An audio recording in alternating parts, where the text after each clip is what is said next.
ഓം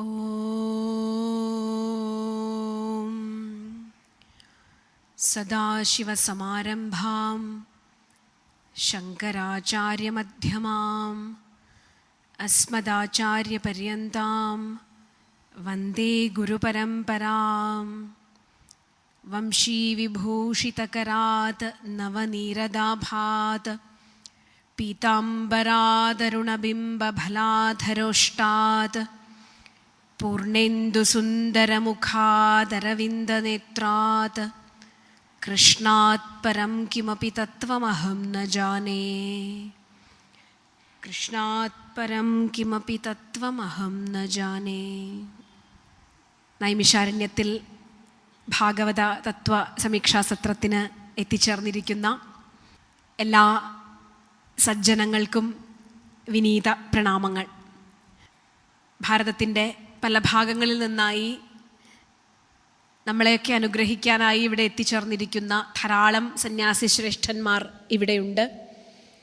അവരെയൊക്കെ ആദരവോടെ നമസ്കരിക്കുന്നു. ഈ ഒരു പുണ്യഭൂമി കഴിഞ്ഞ കുറേ വർഷങ്ങളായി ഭാഗവതാമൃതം കൊണ്ട് നിറഞ്ഞിരിക്കുന്ന ഈ പുണ്യഭൂമി ഈ വർഷം ഒരു സുസ്ഥിരമായ തണലിലേക്ക്, ഒരു ആശ്രയ സ്ഥാനത്തേക്ക് നാം മാറിയതിൻ്റെ കൂടി ഒരു സന്തോഷമുണ്ട്. ഭഗവത് അനുഗ്രഹത്താൽ നിർമ്മിക്കപ്പെട്ട ഈ ഒരു സത്ര യജ്ഞ വേദിയിൽ ഇരിക്കുമ്പോൾ സംപൂജ്യ ഭൂമാനന്ദ സ്വാമികൾ ഉൾപ്പെടെയുള്ള ഭാഗവതത്തിൻ്റെയും ഭാരതീയ സംസ്കൃതിയുടെയും പ്രവക്താക്കളായ എല്ലാ സമാദരണീയരായ ആചാര്യന്മാരെയും ആദരപൂർവം പ്രണമിക്കുകയാണ്. ഈ അവസരത്തിൽ ഞാൻ കുട്ടിക്കാലം മുതലേ ഒരു ആധ്യാത്മിക സംസ്കാരം, ഒരു കുടുംബാന്തരീക്ഷത്തിൽ അതിലേക്ക് ഞാൻ എത്തപ്പെട്ട നാൾ മുതൽ, എൻ്റെ ഓർമ്മ വച്ച നാൾ മുതൽ ഞങ്ങളുടെ കുടുംബത്തിൻ്റെ ഗുരുനാഥനായിരുന്ന ഇവിടെ വടക്കാഞ്ചേരി ജ്ഞാനാശ്രമത്തിലെ സംപൂജ്യ ദയാനന്ദ തീർത്ഥ സ്വാമികൾ സമാധിയായിട്ടുണ്ട്. സംപൂജ്യ ദയാനന്ദ സ്വാമികളെ ഓർക്കുകയാണ്, സ്വാമിയെ പ്രണമിക്കുകയാണ്. വടക്കാഞ്ചേരി പറളിക്കാട് എന്ന് പറഞ്ഞാൽ ഞങ്ങൾക്കൊക്കെ ഒരു ശക്തമായ ധീരമായ വേദാന്ത ദർശനം പകർന്നു തന്ന സ്വാമിയുടെ ഓർമ്മകളും അനുഗ്രഹവുമാണ് എപ്പോഴും ആദ്യമായിട്ട് മനസ്സിൽ വരുന്നത്. സ്വാമിയുടെ ഒരു ഓർമ്മയ്ക്ക് മുന്നിൽ കൂടി പ്രണമിക്കുന്നു. ശ്രീമദ് ഭാഗവതത്തിലെ ഏറെ ഗൗരവമായ തത്വചിന്താപരമായ വിഷയങ്ങളാണ് കഴിഞ്ഞ ദിവസങ്ങളിലൊക്കെ നാം കൈകാര്യം ചെയ്തു വന്നത്. വടക്കാഞ്ചേരിയിലെ സത്രമെന്ന് പറയുന്നത് നമ്മളെ സംബന്ധിച്ചൊക്കെ ഭാഗവതത്തിൻ്റെ പുതിയ പാഠങ്ങൾ ഉൾക്കൊള്ളുന്നതിനും പഠിച്ച പാഠങ്ങളെ കുറച്ചുകൂടി ഗൗരവമായി മനനം ചെയ്യുന്നതിനും ഉള്ള ഒരു വേദിയായിട്ടാണ് എപ്പോഴും അനുഭവപ്പെടാറുള്ളത്. കഴിഞ്ഞ ദിവസങ്ങളിലൂടെ ഒക്കെ ഭാഗവത ഭാഗങ്ങളിലൂടെ കടന്നു വന്ന ഓരോ ജിജ്ഞാസുവായ പഠിതാവിൻ്റെ മനസ്സിലും ശ്രീമദ് ഭാഗവതത്തിലേക്കുള്ള ഒരു ഉപനയനം വളരെ കൃത്യമായി സംഭവിക്കുന്ന രീതിയിലാണ് ആചാര്യന്മാർ നമ്മെ കൊണ്ടുവന്നത്. ശ്രീമദ് ഭാഗവതത്തിൻ്റെ രചനാ സമ്പ്രദായവും ഇത്തരത്തിൽ തന്നെയാണ്. എന്നുവെച്ചാൽ ഇപ്പോൾ നാം എത്തി നിൽക്കുന്ന ഏകാദശത്തിലെ ഉദ്ധവോപദേശ ഭാഗത്തേക്ക് പ്രവേശിക്കാൻ ഒരു ഭക്തനെ മാനസികമായി തയ്യാറെടുപ്പിക്കുന്ന രീതിയിലാണ് ശ്രീമദ് ഭാഗവതത്തിൻ്റെ ആദ്യന്തമുള്ള പ്രവചനം നമ്മുടെ മുന്നിൽ നടക്കുന്നത്. അതായത് ത്വം തു സർവം പരിത്യജ്യ സ്നേഹം സ്വജനബന്ധുഷു എന്ന് ഉദ്ധവനോട് ഭഗവാൻ വളരെ ആർജവത്തോടെ പറഞ്ഞപ്പോൾ അതിൻ്റെ എല്ലാ ഗൗരവത്തോടും കൂടി ശരിയായ അർത്ഥത്തിൽ ഉദ്ധവൻ ഉൾക്കൊണ്ടെങ്കിൽ, ഈ സർവം പരിത്യജ്യ എന്ന് പറയുന്നത് ഉൾക്കൊള്ളാൻ അത്ര എളുപ്പമുള്ള കാര്യമല്ല. നമുക്ക് തോന്നും ഇതൊക്കെ ഒന്ന് വിട്ടിട്ട് ആശ്രമത്തിലേക്ക് പോയാലോ, ഭാഗവത പ്രവചനങ്ങൾക്ക് പോയാലോ, ഈ ലോകത്തിലെ ബന്ധമൊക്കെ വിട്ടിട്ട് പോയാലോ എന്ന് പലപ്പോഴും എല്ലാവർക്കും തോന്നാറുണ്ട്. പക്ഷേ അത് നമ്മളാരും വാസ്തവത്തിൽ ആഗ്രഹിക്കുന്നില്ല എന്നുള്ളതും അതത്ര എളുപ്പമുള്ളതല്ല എന്നുള്ളതാണ് ശരി. എല്ലാ ബന്ധങ്ങളും ഉപേക്ഷിക്കുക എന്ന് പറഞ്ഞാൽ വിട്ടാലും വിടുവാൻ കഴിഞ്ഞിടുകയില്ല ആശാശതം ക്ലേശതം എന്ന് മലയാളത്തിലെ ഒരു മഹാകവി പാടിയിട്ടുണ്ട്. അതുകൊണ്ട് നമ്മൾ വിട്ടാലും നമ്മളെ വിടില്ല ചിലപ്പോൾ ബന്ധങ്ങൾ. നമ്മളെ വിടാതെ പിന്തുടരുന്ന, എത്ര വിടണമെന്ന് ശ്രമിച്ചാലും വിട്ടാലും വിടുവാൻ കഴിയാത്ത ബന്ധങ്ങളുടെ ഒരു ചാക്രികതയ്ക്കുള്ളിൽ, ബന്ധങ്ങളുടെ ഒരു കെട്ടുപാടിനുള്ളിൽ കിടക്കുന്ന മനുഷ്യരെയാണ് ശ്രീമദ് ഭാഗവതം അഭിസംബോധന ചെയ്യുന്നത്. ആ മനുഷ്യനെയാണ് ഭാഗവതം ഉദ്ധവന്റെ തലത്തിലേക്ക് എത്തിക്കുന്നത്. ഭാഗവതം പല തരത്തിലുള്ള ശ്രോതാക്കളെ അഭിസംബോധന ചെയ്യുന്നുണ്ട്, പലതരം ശ്രോതാക്കളെ അഭിമുഖീകരിക്കുന്നുണ്ട്. കഥാസക്തന്മാരായി ലീലാഗുണങ്ങളിലൊക്കെ പെട്ടിരിക്കുന്ന, അത് കേൾക്കാൻ താല്പര്യമുള്ള ഒരു ശ്രോതാക്കളെ ഭാഗവതം ആ തലത്തിൽ അഭിമുഖീകരിക്കുന്നുണ്ട്. മറ്റൊരു തലത്തിൽ ഭാഗവതം ജിജ്ഞാസുവിനെ അഭിമുഖീകരിക്കുന്നുണ്ട്. ഏറ്റവും ഉന്നതമായ തലത്തിൽ ഭാഗവതം സംവദിക്കുന്നത് ഗോപികളോടും ഉദ്ധവനോടുമൊക്കെ ഭാഗവതം സംവദിക്കുന്നത് അവരെ ക്രമമായി ഭഗവാൻ എന്ന ഒരു യാഥാർത്ഥ്യത്തിലേക്ക്, അവർ കണ്ട ഭഗവാൻ എന്ന മായയായിരുന്നു. കൂടെ നടന്നിരുന്ന, അർജുനൻ പറയുന്നത് പോലെ സഖേതി മത്വ, ഹേ കൃഷ്ണ, ഹേ യാദവ, ഹേ സഖേ എന്നൊക്കെ പറഞ്ഞ് കൂടെ നടന്നിരുന്ന ഒരു കൃഷ്ണനുണ്ടായിരുന്നു അവർക്കൊക്കെ. വെണ്ണകട്ട് തിന്നുന്ന കൃഷ്ണനായിട്ട്, കാലികളെ മേയ്ക്കുന്ന കൃഷ്ണനായിട്ടൊക്കെ നടന്നിരുന്ന ഒരു സഖാവായ കൃഷ്ണന്റെ ഭാവത്തിൽ നിന്നും ഗോപികമാരെയൊക്കെ ക്രമമായി ഭഗവാൻ തൻ്റെ യാഥാർത്ഥ്യം എന്താണ് എന്ന അത്ഭുത കാഴ്ച കാട്ടിക്കൊടുക്കുന്ന, അർജുനൻ ഭഗവാൻ കൊടുത്തത് ദിവ്യചക്ഷുസായിരുന്നുവെങ്കിൽ ഗോപികമാരുടെയും ഉദ്ധവന്റെയും മായ നീക്കുന്നതിന് വേണ്ടിയിട്ടാണ് ശ്രീമദ് ഭാഗവതം ക്രമമായി മുന്നോട്ട് കൊണ്ടുപോകുന്നത്. ഒരു പഠിതാവിനെ, ഒരു അനുവാചകനെ, ഒരു ജിജ്ഞാസുവായ ജ്ഞാന സാധകനെ. അപ്പോ ഉദ്ധവന്റെ തലത്തിലേക്ക്, ജിജ്ഞാസുവായ ഉദ്ധവന്റെയും ഗോപികളുടെയും തലത്തിലേക്ക് ഭക്തനെ എത്തിക്കുന്ന പ്രക്രിയയാണ് നാം ഇത്ര നേരം കണ്ടത്. ഏകാദശത്തിലെത്തുമ്പോൾ ഭഗവാൻ ഭക്തനോട് സംവദിക്കുന്ന രീതിക്ക് തന്നെ മാറ്റമുണ്ടാകുന്നു.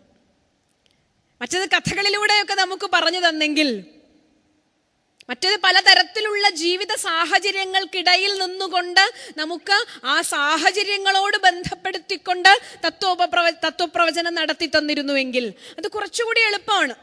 നമുക്ക് നമ്മുടെ ജീവിതവുമായി, നമ്മുടെ പരിസരങ്ങളുമായി, നമ്മുടെ സാധ്യതകളുമായി ഒക്കെ തട്ടിച്ചു നോക്കിക്കൊണ്ട് ആ ഘട്ടങ്ങളിലൊക്കെ നമുക്ക് നമ്മെ അതുമായി ഐഡന്റിഫൈ ചെയ്യാൻ പറ്റും. പക്ഷേ സർവം പരിത്യജ്യ എന്ന ഉദ്ധവന്റെ തലത്തിലേക്ക് ഭക്തനും കൂടി എത്തിച്ചേർന്നെങ്കിൽ മാത്രമേ ഏകാദശത്തിലെത്തുമ്പോൾ ഭഗവാൻ സ്വീകരിക്കുന്ന, അഥവാ ഭാഗവതം സ്വീകരിക്കുന്ന ഒരു കാർക്കശ്യമായ, കൃത്യമായ, കണിശമായ നിലപാടിനോട് നമുക്ക് പൊരുത്തപ്പെടാൻ ഒക്കും. ഈ പരിത്യാഗത്തിൻ്റെ, നിരാസത്തിൻ്റെ, നിർമ്മലതയുടെ രാസവിദ്യയാണ് ഏകാദശ സ്കന്ധത്തിൻ്റെ അഥവാ ഉദ്ധവോപദേശത്തിൻ്റെ കാതൽ. ജീവിതം പലപ്പോഴും നാം നമ്മുടേത് എന്ന് കരുതി സ്വന്തമാക്കി വെച്ചിരിക്കുന്ന, നമ്മുടെ കൂടെ ചേർത്ത് വെച്ചിരിക്കുന്ന പല സന്തോഷങ്ങളെയും, ഈ ഹണി ബോണ്ടുകൾ എന്ന് പറയും, ഈ പല സന്തോഷങ്ങളെയും ജീവിതം തട്ടിപ്പറിച്ചു കൊണ്ടുപോയിട്ടായിരിക്കും ഒരു സത്യം നമ്മളെ പഠിപ്പിച്ചു തരുന്നത്. ജീവിതത്തിൽ എനിക്ക് എന്നും കൂടെ ഉണ്ടാകുമെന്ന് കരുതുന്ന സ്നേഹവും വാത്സല്യവും ഒക്കെ പെട്ടെന്ന് എടുത്തു മാറ്റിക്കൊണ്ടായിരിക്കും, ഈ മധുരക്കെട്ടിനെ ജീവിതം നമ്മളിൽ നിന്ന് എടുത്തു മാറ്റിക്കൊണ്ടായിരിക്കും ഒരു അനുഭവം നമ്മുടെ മനസ്സിലേക്ക് ഇട്ടു തരുന്നത്. അത്തരത്തിലുള്ള ഒരു ജീവിതത്തിൻ്റെ പിടിച്ചു വലിക്കലിനെയാണ്, ജീവിതത്തിൻ്റെ പിന്നോട്ടുള്ള പിടിച്ചു വലിക്കലിനെയാണ് ക്രമമായി ഭാഗവതം നമ്മളിൽ നിന്ന് എടുത്തു മാറ്റിക്കൊണ്ട് സർവം പരിത്യജ്യ എന്ന് പറയുമ്പോൾ അത് ഈ തത്വമസി എന്ന് ഗുരു ഉപദേശിക്കുമ്പോൾ അഹം ബ്രഹ്മാസ്മി എന്ന സ്വീകാരത്തിലേക്ക് ശിഷ്യനെ പരിണമിക്കുവാൻ എത്ര ശിഷ്യനെ ഗുരു പാകപ്പെടുത്തുന്നുണ്ട്. എത്ര തരത്തിലുള്ള പരീക്ഷണങ്ങളിലൂടെ ശിഷ്യനെ കൊണ്ടുപോയിട്ടാണ് തത്വമസി എന്ന പ്രപഞ്ചസാരമായ ഒരു തത്വത്തെ ശിഷ്യന്റെ ഉള്ളിലേക്ക് ഗുരു നിക്ഷേപിക്കുന്നത്? ആ ഗുരു നിക്ഷേപിച്ച തത്വത്തെ അഹം ബ്രഹ്മാസ്മി എന്ന് തിരിച്ചറിയുന്നതിന്, ശിഷ്യനെ പാകപ്പെടുത്തുന്നതിന് വേണ്ടിയാണ് ഉപനിഷത്തുകൾ മുഴുവൻ സംഭവിച്ചിട്ടുള്ളത്. അതുപോലെ ശ്രീമദ് ഭാഗവതം മുഴുവൻ സംഭവിച്ചിട്ടുള്ളത് ഭക്തനെ ഭഗവാൻ പറയുന്ന സർവം പരിത്യജ്യ എന്ന ഭാവം കൃത്യമായി ഭക്തന്റെ മനസ്സിൽ ഉൾക്കൊള്ളുന്നതിന് വേണ്ടിയിട്ടുള്ള ക്രമമായ പരിശീലനങ്ങളാണ്. ഈ സ്നേഹക്കൂടുകളെ മുഴുവനും, ഹണി ബോണ്ടുകളെ മുഴുവനും എടുത്തു കളയുന്ന നമ്മുടെ ആചാര്യസ്വാമികളുടെ ജീവിതത്തിൽ, ശ്രീശങ്കരാചാര്യ ഭഗവത്പാദരുടെ ജീവിതത്തിൽ ആചാര്യരെ മുതല പിടിച്ച ഒരു കഥ നമ്മളൊക്കെ കേട്ടിട്ടുണ്ട്. ഈ മുതല കേവലം പെരിയാറിൽ മുതലയൊന്നും ഇല്ല എന്നാണ് എല്ലാവരും പറയുന്നത്. അത് കാലടിയിലാണ് സംഭവിച്ചതെങ്കിൽ, അത് ശങ്കരാചാര്യർ കുളിക്കാൻ പോയത് പെരിയാറിലായിരുന്നുവെങ്കിൽ അവിടെ മുതല വന്ന് പിടിക്കുവാൻ യാതൊരു സാധ്യതയുമില്ല. അപ്പോ അദ്ദേഹത്തെ പിടിച്ചത് കേവലം ഒരു നക്രമല്ല, അത് എല്ലാ തരത്തിലുള്ള ജീവിതത്തിലേക്ക് നമ്മെ പിടിച്ചു വലിക്കുന്ന, ജീവിതത്തെ നമ്മോട് ബന്ധിപ്പിക്കുന്ന എല്ലാ തരത്തിലുള്ള കെട്ടുകളുടെയും, ആദ്യത്തെ കെട്ട് കുടുംബവുമായുള്ള കെട്ടാണ്, അമ്മയോടുള്ള ബന്ധമാണ്, ഒരിക്കലും മുറിച്ചു മാറ്റാൻ സാധിക്കാത്ത ബന്ധം. പക്ഷേ യോഗിയായ ഒരു മഹാത്മാവ് ജീവിതത്തിൻ്റെ ഒരു ഘട്ടത്തിൽ ആ ബന്ധം കൂടി വലിച്ചെറിഞ്ഞുകൊണ്ട് ഈ ജീവിതത്തിലേക്ക് ഒരു തരത്തിൽ നക്രം ഈ ജീവിതത്തിലേക്ക് പിടിച്ചു വലിക്കുന്ന ഭോഗാലസതയുടെ പ്രതീകമാണ്, ഒരു തരത്തിൽ ജീവിതത്തിൻ്റെ എല്ലാ സുഖഭോഗങ്ങളുടെയും പ്രതീകമാണ്. ഇതിനെയൊക്കെ നോക്കിയിട്ടാണ് പണ്ട് ഉപനിഷത്തിലും മിടുക്കനായൊരു ബാലൻ, ഇതൊക്കെ അങ്ങയുടെ കയ്യിൽ തന്നെ ഇരുന്നോട്ടെ അല്ലയോ യമദേവ, എനിക്ക് തരാമെന്ന് പറഞ്ഞ കുറെ സ്വത്തുക്കളും സമ്പത്തുക്കളും സുഖങ്ങളും ഭോഗങ്ങളും എല്ലാ തരത്തിലുള്ള സന്തോഷങ്ങളും ഉണ്ട്, അതൊക്കെ അങ്ങയുടെ കയ്യിൽ തന്നെ ഇരുന്നോട്ടെ, എനിക്ക് അറിവ് മാത്രം മതി എന്ന് പറഞ്ഞ് ചിരിച്ചുകൊണ്ട് മരണദേവനെ അഭിമുഖീകരിച്ചൊരു നചികേതസിനെ നമുക്കറിയാം. ഇവിടെ അഭിമാനത്തോടുകൂടി തൻ്റെ പാദത്തിൽ പിടിച്ച് ലോകത്തിലേക്ക് വലിക്കുന്ന നക്രത്തോട്, ഈ നക്രം വിടണമെങ്കിൽ എന്നെ വിമുക്തിയുടെ കല ഉപദേശിക്കുന്ന, സമ്പൂർണ്ണ സ്വാതന്ത്ര്യത്തിന്റെ ജീവിതം ഉപദേശിക്കുന്ന, ത്യാഗത്തിന്റെ ന്യാസത്തിന്റെ ജീവിത കല ഉപദേശിക്കുന്ന സന്യാസം എന്ന ഉത്തമമായ ജീവിതമാർഗം തിരഞ്ഞെടുക്കാൻ എന്നെ അനുവദിച്ചാൽ ഈ പിടിച്ചു വലിച്ചുകൊണ്ടിരിക്കുന്ന നക്രം എന്നെ വിട്ടുകൊള്ളും എന്ന് ഒരു മുതലയെ അവിടെ അവതരിപ്പിച്ച ശങ്കര കഥ, അത് ജീവിതാസക്തികളുടെ മുഴുവൻ പ്രതീകമായി വേണം കണക്കാക്കാൻ. ഈ ജീവിതാസക്തികളിൽ നിന്നുമാണ് ഉദ്ധവനെ നീ എല്ലാം പരിത്യജിച്ചുകൊണ്ട്, നീ ജീവിതത്തിലെ എല്ലാ ഭോഗങ്ങളും പരിത്യജിച്ചുകൊണ്ട് എന്നെ ആശ്രയിക്കൂ എന്ന് പറയുമ്പോൾ ഉദ്ധവന് സമ്പൂർണമായ ശരണാഗതി, സമർപ്പണം, ആ തലത്തിലേക്ക് ഉദ്ധവനെ ഉയർത്തുന്ന ഭാഗങ്ങളിലൂടെയാണ് നാം ഇപ്പോൾ കടന്നുപോയിക്കൊണ്ടിരിക്കുന്നത്. അതുകൊണ്ട് തന്നെ ശ്രീമദ് ഭാഗവതം ഭഗവാൻ പലരിലൂടെ പറയിപ്പിച്ചിരുന്ന മെത്തഡോളജി ഉപേക്ഷിച്ചിട്ട്, ആദ്യം നമ്മൾ നന്നാവാൻ വേണ്ടിയിട്ട് പലരെ കൊണ്ട് ടീച്ചർ പറഞ്ഞാൽ നന്നാവും, അങ്ങനെ പല രീതിയിലും പറയിപ്പിച്ചു നോക്കുന്നുണ്ട് കുട്ടികൾ നേരെയാവാൻ വേണ്ടിയിട്ട്. പക്ഷെ അതൊക്കെ കഴിഞ്ഞ് ഏറ്റവും അവസാനം തന്നോളമുള്ള തൻ്റെ ശിഷ്യന്, അഥവാ തൻ്റെ തന്നെ ഭാഗമായ തൻ്റെ ഭക്തന്, അല്ലെങ്കിൽ താൻ തന്നെയായ തൻ്റെ ഭക്തന്, ഉദ്ധവ നീ എനിക്ക് ഞാൻ തന്നെയാണ് എന്ന് ഭഗവാൻ പറയുമ്പോൾ, താൻ തന്നെയായ തൻ്റെ ഭക്തന് തൻ്റെ തന്നെ സ്വരൂപം അഥവാ അവനവൻ്റെ തന്നെ സ്വരൂപത്തെ വെളിപ്പെടുത്തുന്ന അത്ഭുത കാഴ്ചകളിലേക്കാണ് നാം ഇനി കണ്ണു തുറക്കാൻ പോകുന്നത്. ഈ അത്ഭുത കാഴ്ചകളിലേക്കുള്ള വാതിൽ തുറന്നാൽ ഏതാണ്ടൊക്കെ കാണാം.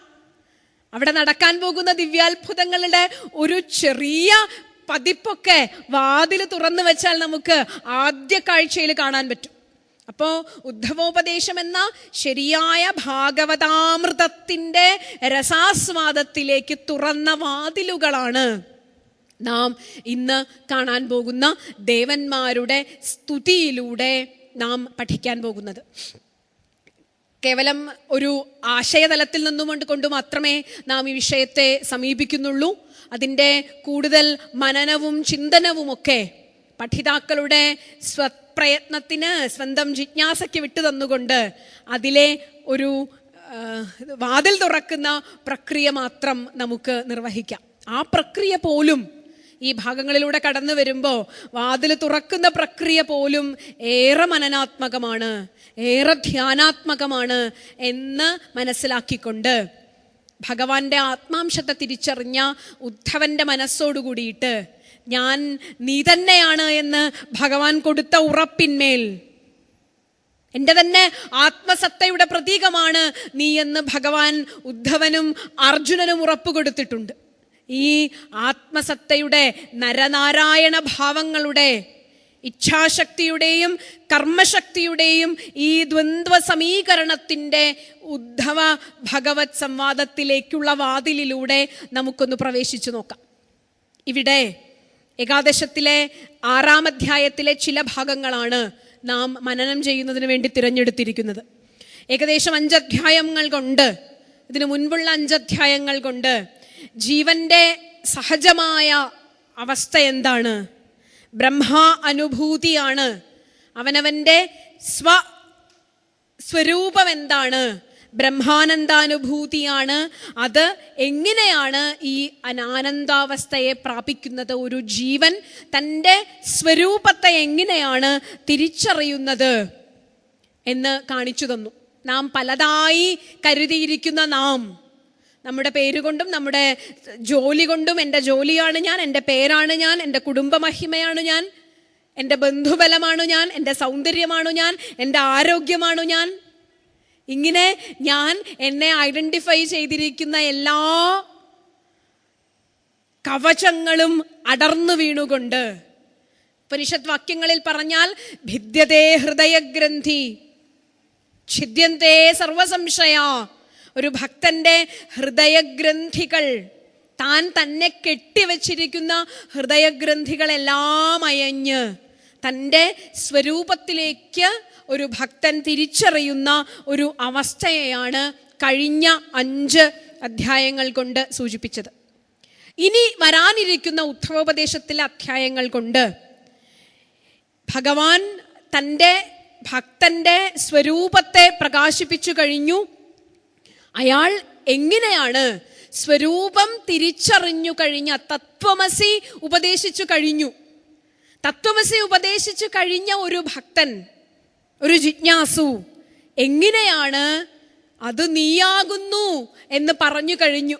നമ്മുടെ സ്വരൂപം എന്താണ് എന്ന് ശിഷ്യനോട്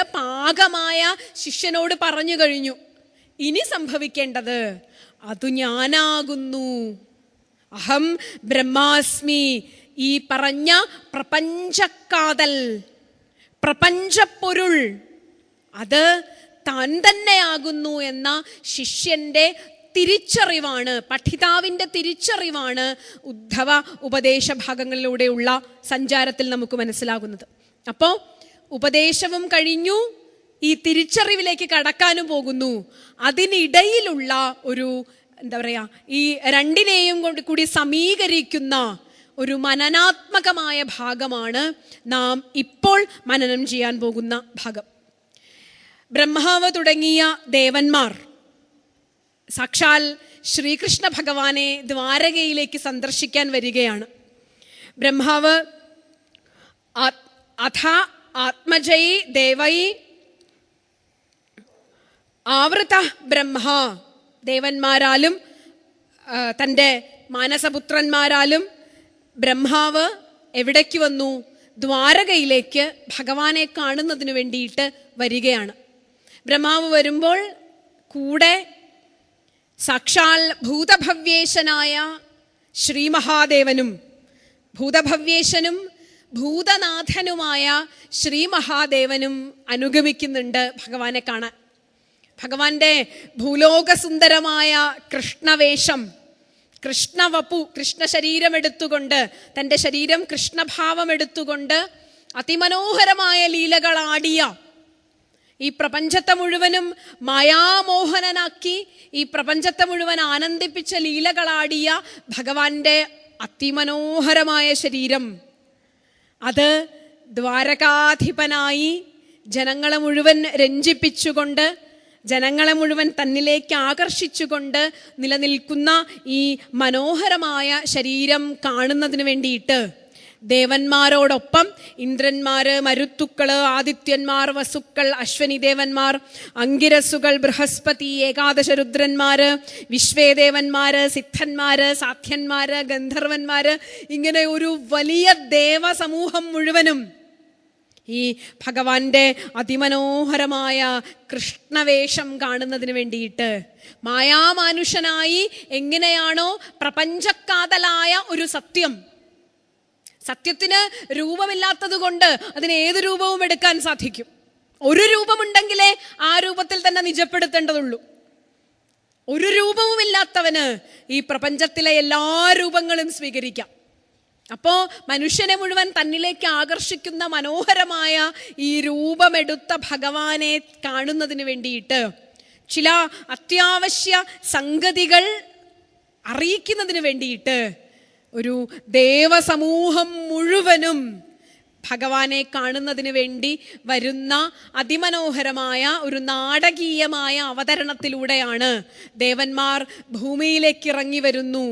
ദേവനാഥനായ പ്രപഞ്ചക്കാതലിൻ്റെ കൃഷ്ണവേഷം കണ്ട് എങ്ങനെയാണ് ആ മനോഹരമായ വേഷം ഇവിടെ ആടിത്തീർത്തത് എന്നറിയുന്നതിന് വേണ്ടിയിട്ട് ദേവന്മാർ ഭൂമിയിലേക്ക് ഇറങ്ങി വരുന്ന സുന്ദരമായ കാഴ്ച വളരെ നാടകീയമായി ഈ രംഗത്തിൻ്റെ സംവിധാനം ചെയ്തിരിക്കുന്ന മഹാഋഷി, ഈ ഭാഗവത രംഗം സംവിധാനം ചെയ്ത മഹാസംവിധായകൻ ഭൂമിയിലേക്ക് പടിപടിയായി ഇറങ്ങി വരുന്ന ഈ ദേവഗണങ്ങളെ മുഴുവൻ വർണ്ണിച്ചുകൊണ്ട് ഭക്തന്റെ മനസ്സിനെ ഈ രംഗമഞ്ചത്തിലേക്ക്, ഭാഗവത രംഗമഞ്ചത്തിലേക്ക് സ്വാഗതം ചെയ്യുകയാണ്. ഇന്നത്തെ മധ്യാഹ്നത്തിൽ നമുക്ക് കാണാം, ഇതാ ദ്വാരകയിലെ അതിമനോഹരമായി അലങ്കരിച്ച ഭഗവത് സവിധത്തിലേക്ക് ദേവന്മാർ ഓരോരുത്തരായി ഭഗവാനെ കാണുന്നതിന് വേണ്ടിയിട്ട് ഇറങ്ങി വരുന്നു.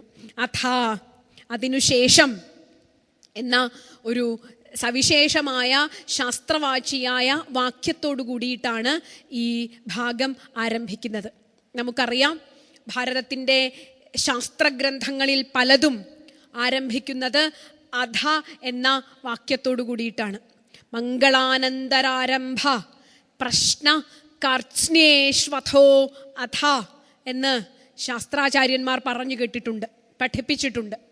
മംഗളം, അനന്തരം, ആരംഭം, പ്രശ്നം, കാർച്ച്ന്യം, ഇത്രയും അർത്ഥങ്ങളിൽ അഥ ശബ്ദം പ്രയോഗിക്കുമത്രേ. അതുകൊണ്ട് തന്നെ അഥശബ്ദത്തിന് ഈ അർത്ഥതലങ്ങളിലൊക്കെ പ്രയോഗ സാധ്യതയുണ്ട്. മംഗളം എന്ന അർത്ഥത്തിൽ, അതിനുശേഷം എന്ന അർത്ഥത്തിൽ, ആരംഭിക്കാൻ പോകുന്നു, തുടക്കം എന്ന അർത്ഥത്തിൽ ഒക്കെ മംഗളത്തിന് അർത്ഥസാധ്യതകളുണ്ട്, അഥ ശബ്ദത്തിന് അർത്ഥസാധ്യതകളുണ്ട്. 2 ശബ്ദങ്ങളാണത്രേ ബ്രഹ്മാവിന്റെ കണ്ഠത്തിൽ നിന്നും ആദ്യം പുറത്തു വന്നത്. ഓംകാരശ്ച അഥശബ്ദശ്ച ദ്വാവേതൗ ബ്രഹ്മണപുരാ കണ്ഠം ഭിത്വാ വിനിർയാതി തസ്മാത് മാംഗളികാവുഭൗ. 2 ശബ്ദങ്ങൾ, ഓംകാരവും അഥ ശബ്ദവും, പണ്ട് ബ്രഹ്മദേവന്റെ കണ്ഠത്തിൽ നിന്നും ആദ്യമായി പുറത്തേക്ക് വന്നത്രേ. അതുകൊണ്ട് ബ്രഹ്മ കണ്ഠത്തിൽ നിന്നും പുറത്തു വന്ന വാക്യങ്ങളാകയാൽ തസ്മാത് മാംഗളികാവുഭൗ, അഥ ശബ്ദം തന്നെ കേട്ടാൽ തന്നെ മംഗളപ്രയോജകമാണ്, മംഗളവാചിയാണ്. പിന്നീട് ഒരു മംഗളത്തിന്റെ ആവശ്യമില്ല, മംഗളദ്യോതകമാണ് അഥ എന്ന ശബ്ദം. ബ്രഹ്മദേവന്റെ കണ്ഠത്തിൽ നിന്നും ഓംകാരവും അഥശബ്ദവുമാണ് പുറത്തേക്ക് വന്നത് എന്നതുകൊണ്ട് അഥശബ്ദത്തിന് അതെവിടെ പ്രയോഗിച്ചാലും ഒരു മംഗളവാചിത്വമുണ്ട്.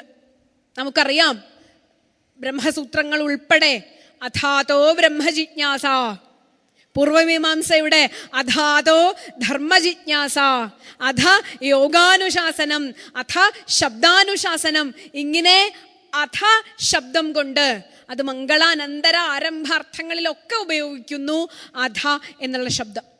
അപ്പോൾ ഇവിടെ അനന്തരം ബ്രഹ്മാവും ദേവഗണങ്ങളും എല്ലാവരും ഭഗവാന്റെ അടുത്തേക്ക് വന്നു.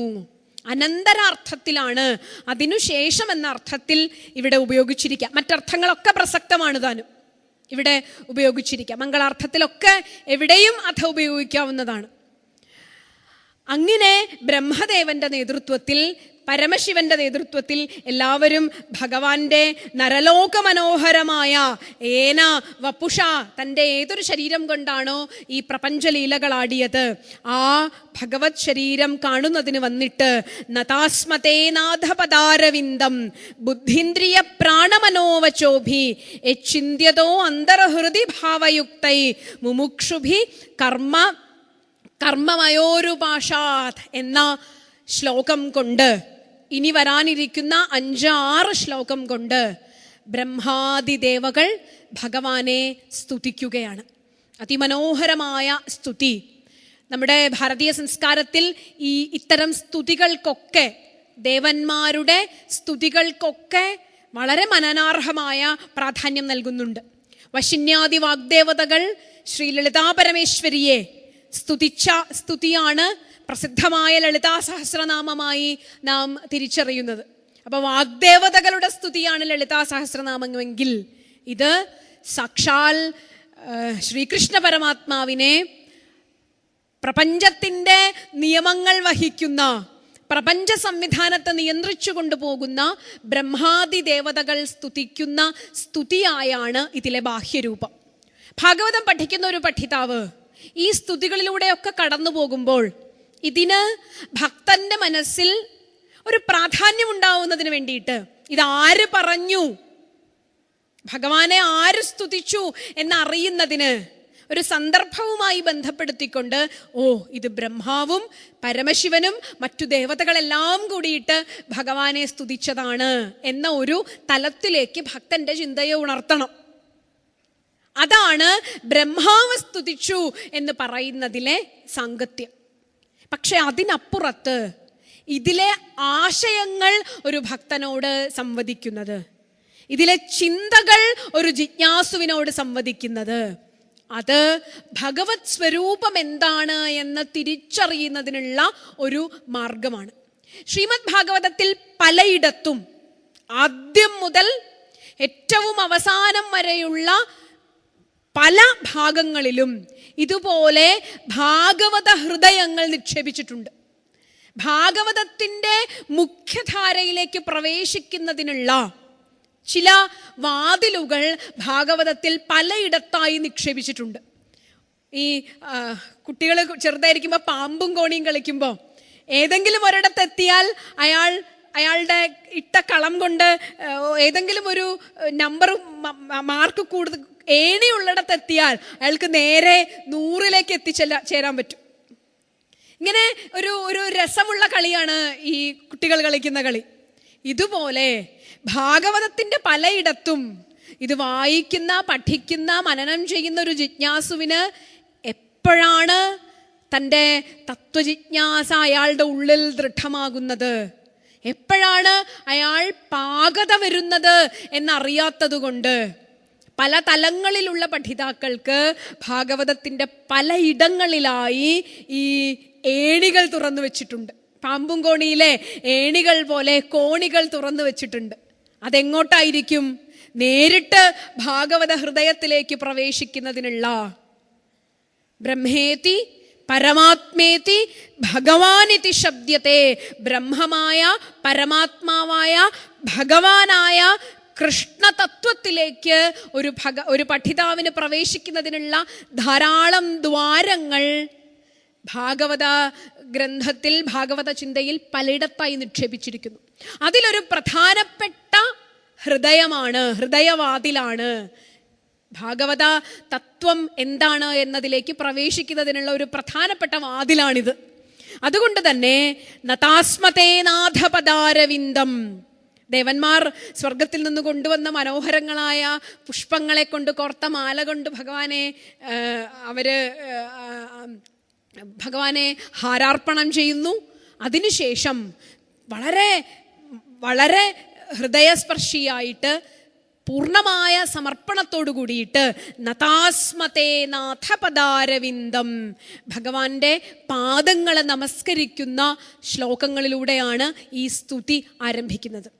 പാദം സ്ഥിതി കാരണമാണ്. നമ്മൾ ഋഷീശ്വരന്മാരെ കാണുമ്പോൾ, മഹർഷിമാരെ കാണുമ്പോൾ, ആചാര്യന്മാരെ കാണുമ്പോഴൊക്കെ നാം നമ്മുടെ സംസ്കാരത്തിൻ്റെ ഭാഗമായിട്ട് പാദ നമസ്കാരം ശീലിച്ചിട്ടുണ്ട്. ഒരു തരത്തിൽ അത് നമ്മുടെ വിനയത്തിൻ്റെ, നമ്മുടെ സമർപ്പണത്തിൻ്റെ, നമ്മുടെ ശരണാഗതിയുടെയൊക്കെ സൂചകമായിട്ടാണ് പാദത്തിൽ നമസ്കരിക്കുന്നത്.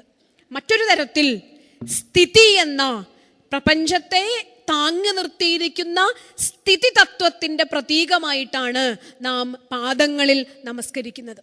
ഇവിടെ പാദ നമസ്കാരം ചെയ്തുകൊണ്ട് ബുദ്ധീന്ദ്രിയ പ്രാണമനോവചോഭി, ബുദ്ധി കൊണ്ടും ബുദ്ധിക്ക് ഇന്ദ്രിയങ്ങളെ കൊണ്ട്, ഇന്ദ്രിയങ്ങളിൽ നിന്നും പ്രാണനെ കൊണ്ട്, പ്രാണൻ മനസ്സിനെ കൊണ്ട്, വാക്കുകളെ കൊണ്ട്, സ്ഥൂലത്തിൽ നിന്നും സൂക്ഷ്മത്തിലേക്ക് അഥവാ സൂക്ഷ്മത്തിൽ നിന്നും സ്ഥൂലത്തിലേക്ക്. വാക്കിനേക്കാൾ സൂക്ഷ്മമാണ് മനസ്സ്, മനസ്സിനേക്കാൾ സൂക്ഷ്മമാണ് പ്രാണൻ, പ്രാണത്തെക്കാൾ സൂക്ഷ്മമാണ് ഇന്ദ്രിയങ്ങൾ, ഇന്ദ്രിയങ്ങളെക്കാൾ സൂക്ഷ്മമാണ് ബുദ്ധി. ഇങ്ങനെ വാക്കുകൊണ്ടും മനസ്സുകൊണ്ടും പ്രാണൻ കൊണ്ടും ഇന്ദ്രിയങ്ങൾ കൊണ്ടും ബുദ്ധി കൊണ്ടും നമ്മൾ ശരീരത്തിലെ അഷ്ടാംഗങ്ങൾ മുട്ടിച്ചുള്ള നമസ്കാരം നാം സാഷ്ടാംഗ നമസ്കാരം എന്ന് പറയുന്നുണ്ട്.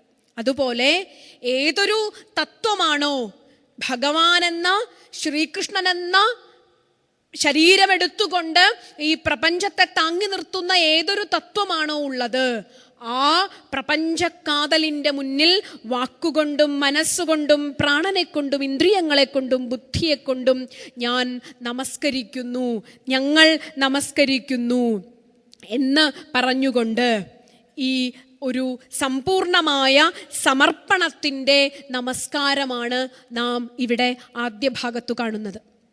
ഭഗവാന്റെ പാദങ്ങളെ ഒരു ഭക്തൻ എപ്പോഴും തിരിച്ചറിയുന്നത് ഇനിയുള്ള ഭാഗത്ത് ഇത് പറയുന്നുണ്ട്. എങ്ങനെയാണോ പ്രപഞ്ചത്തെ മുഴുവനും എല്ലാ ആഗ്രഹങ്ങളെയും ചുട്ടുചാമ്പലാക്കുന്ന അഗ്നി എങ്ങനെയാണോ, അതുപോലെ ഭഗവത് പാദം ഞങ്ങളുടെ ലോകബന്ധങ്ങളെ മുഴുവൻ ചുട്ടുചാമ്പലാക്കുന്ന അഗ്നിക്ക് സമാനമാണ് എന്ന് ഇനി തിരിച്ചറിയുന്നുണ്ട്. അതുപോലെ ഭഗവാന്റെ പാദങ്ങളാണ് ഈ പ്രപഞ്ചമാകുന്ന ബന്ധത്തിൽ നിന്നും, ഭഗവാൻ പറഞ്ഞു എല്ലായിടത്തുനിന്നും വിട്ടോളാൻ പറഞ്ഞു, തൊന്തു സർവം പരിത്യജ്യ എന്ന് പറഞ്ഞു. അപ്പൊ ഭക്തൻ ചോദിച്ചു, ഭഗവാനെ ഞാൻ എല്ലായിടത്തുനിന്നും വിട്ടു, ഇനി എവിടെയെങ്കിലും എനിക്കൊരു ആശ്രയം വേണ്ടേ? അപ്പൊ വളരെ ധൈര്യപൂർവം നീ ആശ്രയിച്ചോളൂ, നീ എന്നിൽ ആശ്രയിച്ചോളൂ. അടുത്ത ഘട്ടത്തിൽ പറഞ്ഞു തരുന്നു, എന്നിലുള്ള ഈ സമർപ്പണം നീ പ്രപഞ്ചത്തിലേക്ക് ഉയർത്തുമ്പോൾ, ഞാനെന്ന കേവല യാഥാർത്ഥ്യത്തിൽ നിന്നും ഈ പ്രപഞ്ച യാഥാർത്ഥ്യത്തിലേക്ക് ഉയർത്താൻ. അപ്പോൾ അമ്മ പറയും, സദ്ഗുരുമാത അമൃതാനന്ദമയി ദേവി പറയും, നമ്മൾ വീടിൻ്റെ മുമ്പിൽ പുതിയതായി ഗേറ്റിനും അതിലിനൊക്കെ പെയിൻ്റ് അടിച്ചു കഴിഞ്ഞാൽ സ്റ്റിക്ക് നോബിൾസ് എന്ന് എഴുതി വെക്കും. ആദ്യം തന്നെ എഴുതി വെക്കും, പരസ്യം പതിക്കരുത് എന്ന് എഴുതി വെക്കും. അപ്പം അമ്മ പറയാറുണ്ട്, ഇതൊരു വലിയ പരസ്യമാണ്. പുതിയ ഗേറ്റിൽ പെയിൻ്റ് അടിച്ച മതിലിൽ ആദ്യം തന്നെ നമ്മൾ ചെയ്യുന്നത് ഒരു പരസ്യമാണ്, പരസ്യം പതിക്കരുത് എന്ന പരസ്യമാണ്. പക്ഷേ ആ പരസ്യം മറ്റനവധി പരസ്യങ്ങളെ ഇല്ലാതാക്കാൻ സഹായിക്കുന്നത് പോലെ മറ്റു 100 പരസ്യങ്ങൾ അവിടെ കൊണ്ടൊട്ടിക്കുമായിരുന്നു. സിനിമാ പോസ്റ്ററുകളും രാഷ്ട്രീയ പരസ്യങ്ങളും പരിപാടികളുടെ പരസ്യങ്ങളും ഗ്രാൻഡ് ഫിനാലകളും ഒക്കെ കൊണ്ടൊട്ടിക്കുന്നതിന് പകരം ഒരൊറ്റ പരസ്യം കൊണ്ട് മറ്റെല്ലാ പരസ്യങ്ങളെയും ഇല്ലാതാക്കി. നാം ആശ്രയിക്കുന്നത് ലോകത്തിലെ പല പല പല സാധ്യതകളെയാണ് ആശ്രയിച്ചുകൊണ്ടിരിക്കുന്നത്. സന്തോഷത്തിന് വേണ്ടി, നല്ല ഭക്ഷണം കഴിക്കുന്നതിന് വേണ്ടിയിട്ട്, നല്ല ജീവിത സാഹചര്യങ്ങൾ ഉണ്ടാവുന്നതിന് വേണ്ടിയിട്ട്, നല്ല ഔദ്യോഗികമായ പദവി ഉണ്ടാവുന്നതിന് വേണ്ടിയിട്ടൊക്കെ നമ്മൾ ഓരോ പാദങ്ങളെ പിടിക്കുന്നുണ്ട്. ഈ പാദങ്ങളിൽ നിന്നൊക്കെ ക്രമേണ വിടുതൽ നേടിയിട്ട് ഒരൊറ്റ പാദത്തിലേക്ക്, നതാസ്മതേ നാഥപദാരവിന്ദം, അവിടുത്തെ പാദങ്ങളിലേക്ക് ഞങ്ങൾ ബുദ്ധി കൊണ്ടും ഇന്ദ്രിയങ്ങളെ കൊണ്ടും പ്രാണനെ കൊണ്ടും മനസ്സിനെ കൊണ്ടും വാക്കിനെ കൊണ്ടും, ഞാൻ ബുദ്ധി കൊണ്ട് പലതരത്തിൽ ആലോചിക്കുന്നുണ്ട്, എൻ്റെ വാക്കുകൊണ്ട് ഞാൻ പലതരത്തിൽ ഞാൻ സേവ ചെയ്യുന്നുണ്ട്, ലോകസേവ ചെയ്യുന്നുണ്ട്, അതിനെയൊക്കെ ഞാൻ സ്റ്റേ ട്യൂൺഡ് ടു ഭഗവാൻ എന്ന് പറയുന്നത് പോലെ എൻ്റെ എല്ലാ വാക്കും എൻ്റെ കർമ്മവും എൻ്റെ ചിന്തയും എൻ്റെ പ്രവൃത്തിയും ഒക്കെ ഒറ്റ ലക്ഷ്യത്തിലേക്ക് മാറ്റുന്ന ഒരു പ്രക്രിയയാണ് ഇവിടെ ദേവന്മാർ നമുക്ക് വേണ്ടി പകർന്നു തന്ന ഈ പാദനമസ്കാരം എന്നത്. ഇനി ഈ മേൽപ്പത്തൂരിൻ്റെ വളരെ ഹൃദയസ്പർശിയായൊരു പ്രയോഗമുണ്ട്. മേൽപ്പത്തൂരിൻ്റെ മീമാംസാ ഗ്രന്ഥമായ മാനമേയോദയം എന്ന ഗ്രന്ഥത്തിൻ്റെ ആമുഖ ഭാഗത്ത് മേൽപ്പത്തൂർ പറയുന്ന, അതിൻ്റെ ആമുഖ ശ്ലോകത്തിൽ, അവതരണ ശ്ലോകത്തിൽ പറയുന്ന ശ്രീമതാം കോപി ഗോപാലപോതഃ പോതൈവാസ്തുനഃ എന്ന് പറയുന്നുണ്ട്. ഈ ഭീകരന്മാരായ മുതലകളൊക്കെ നിറഞ്ഞു നിൽക്കുന്ന ഈ സംസാരമാകുന്ന സാഗരം മറികടക്കുവാൻ ഒരു ഗോപാലപോതൻ, ഒരു ഗോപാലബാലൻ ഞങ്ങൾക്ക് യാനപാത്രമായി, നാവികന്നീ ഭവാബ്ധിക്ക് ഒരാവിവൻ തോണി നിൻപദം എന്ന് പറഞ്ഞതുപോലെ ഈ ഭീകരജീവികൾ നിറഞ്ഞു നിൽക്കുന്ന, പല സ്വഭാവമുള്ള പല ജീവികൾ നിറഞ്ഞു നിൽക്കുന്ന ഈ വലിയ സംസാര സമുദ്രം മറികടക്കുന്നതിന് ഈ ഗോപാലബാലൻ, പോതം കുട്ടി, ഈ ഗോപാലബാലൻ ഞങ്ങൾക്ക് ഒരു ഒരു ഒരു പൊങ്ങുതടിയായിട്ട്, ഒരു യാനപാത്രമായി ഞങ്ങളെ രക്ഷിക്കട്ടെ എന്ന് പറയുന്ന ഒരു ഭാഗമുണ്ട്. അതുപോലെ ഭഗവത് പാദങ്ങളെ ആശ്രയിക്കുന്നു. ഈ ഭഗവാന്റെ പാദങ്ങൾ യച്ചിന്ത്യത്തെ അന്തർഹൃദി ഭാവയുക്തൈ മുമുക്ഷുഭിഃ കർമ്മമയോരുപാശാത്. ഈ പാശത്തിൽ നിന്നും, കർമ്മങ്ങളുടെ പാശത്തിൽ നിന്നും, ആശകളുടെ പാശത്തിൽ നിന്നും, വിട്ടാലും വിടാത്ത പാശത്തിൽ നിന്നും, കർമ്മപാശത്തിൽ നിന്നും ചെയ്യുന്തോറും മുറുകിക്കൊണ്ടിരിക്കുന്ന, അഴിക്കുന്തോറും മുറുകിക്കൊണ്ടിരിക്കുന്ന ഈ കർമ്മപാശത്തിൽ നിന്നും, ഈ കെട്ടഴിക്കാൻ എത്രത്തോളം ശ്രമിച്ചുകൊണ്ടിരിക്കുന്നോ ആ കെട്ട് കൂടുതൽ കൂടുതൽ കൂടുതൽ കൂടുതൽ മുറുകിക്കൊണ്ടിരിക്കും. എത്രയൊക്കെ വിടണമെന്ന് ആഗ്രഹിക്കുന്നോ അത്രയും മുറുകിക്കൊണ്ടിരിക്കുന്ന സ്വഭാവത്തോടു കൂടിയ ഈ സംസാരപാശത്തിൽ നിന്നും മോചനം തരുന്ന ഒരു രക്ഷാകവചമായിട്ടാണ് ഇവിടെ ഭഗവാന്റെ പാദങ്ങളെ സങ്കല്പിച്ചിരിക്കുന്നത്. ഈ പാദങ്ങളിൽ ശരണം പ്രാപിച്ചുകൊണ്ട് ദേവന്മാർ ഭഗവത് സ്വരൂപത്തെ തിരിച്ചറിയുകയാണ് ത്വം മായയാ ത്രിഗുണയാ എന്ന ഭാഗങ്ങളിലൂടെ. ഹേ അജിത, അല്ലയോ ഭഗവാനെ, യത് ത്വം ത്രിഗുണയാ മായയാ, എങ്ങനെയാണോ, ഏതൊന്നു ഹേതുവായിട്ടാണോ ഭഗവാൻ തൻ്റെ ത്രിഗുണാത്മികയായ മായ കൊണ്ട് ഈ സങ്കല്പിക്കുവാൻ കൂടി കഴിയാത്ത, നമുക്ക് സങ്കല്പിക്കുവാൻ കൂടി കഴിയാത്ത ഈ പ്രപഞ്ചത്തെ, അപ്പോ ഈ പ്രപഞ്ചത്തെ മുഴുവൻ കണ്ടുകൊണ്ട്, ഈ പ്രപഞ്ച കാഴ്ച മുഴുവൻ നമ്മുടെ മുമ്പിൽ അവതരിപ്പിച്ചുകൊണ്ട് ഏതൊരു മായാക്കളികൾ കൊണ്ടാണോ അവിടുന്ന് ഈ സങ്കല്പാതീതമായ പ്രപഞ്ചത്തെ സൃജതി, സൃജസി, അവസി, ലുംബസി, 3 ക്രിയകളാണ്.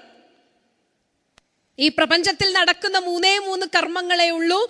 സൃഷ്ടിക്കുന്നു, അവസി പരിപാലിക്കുന്നു, ലുംബസി സംഹരിക്കുന്നു.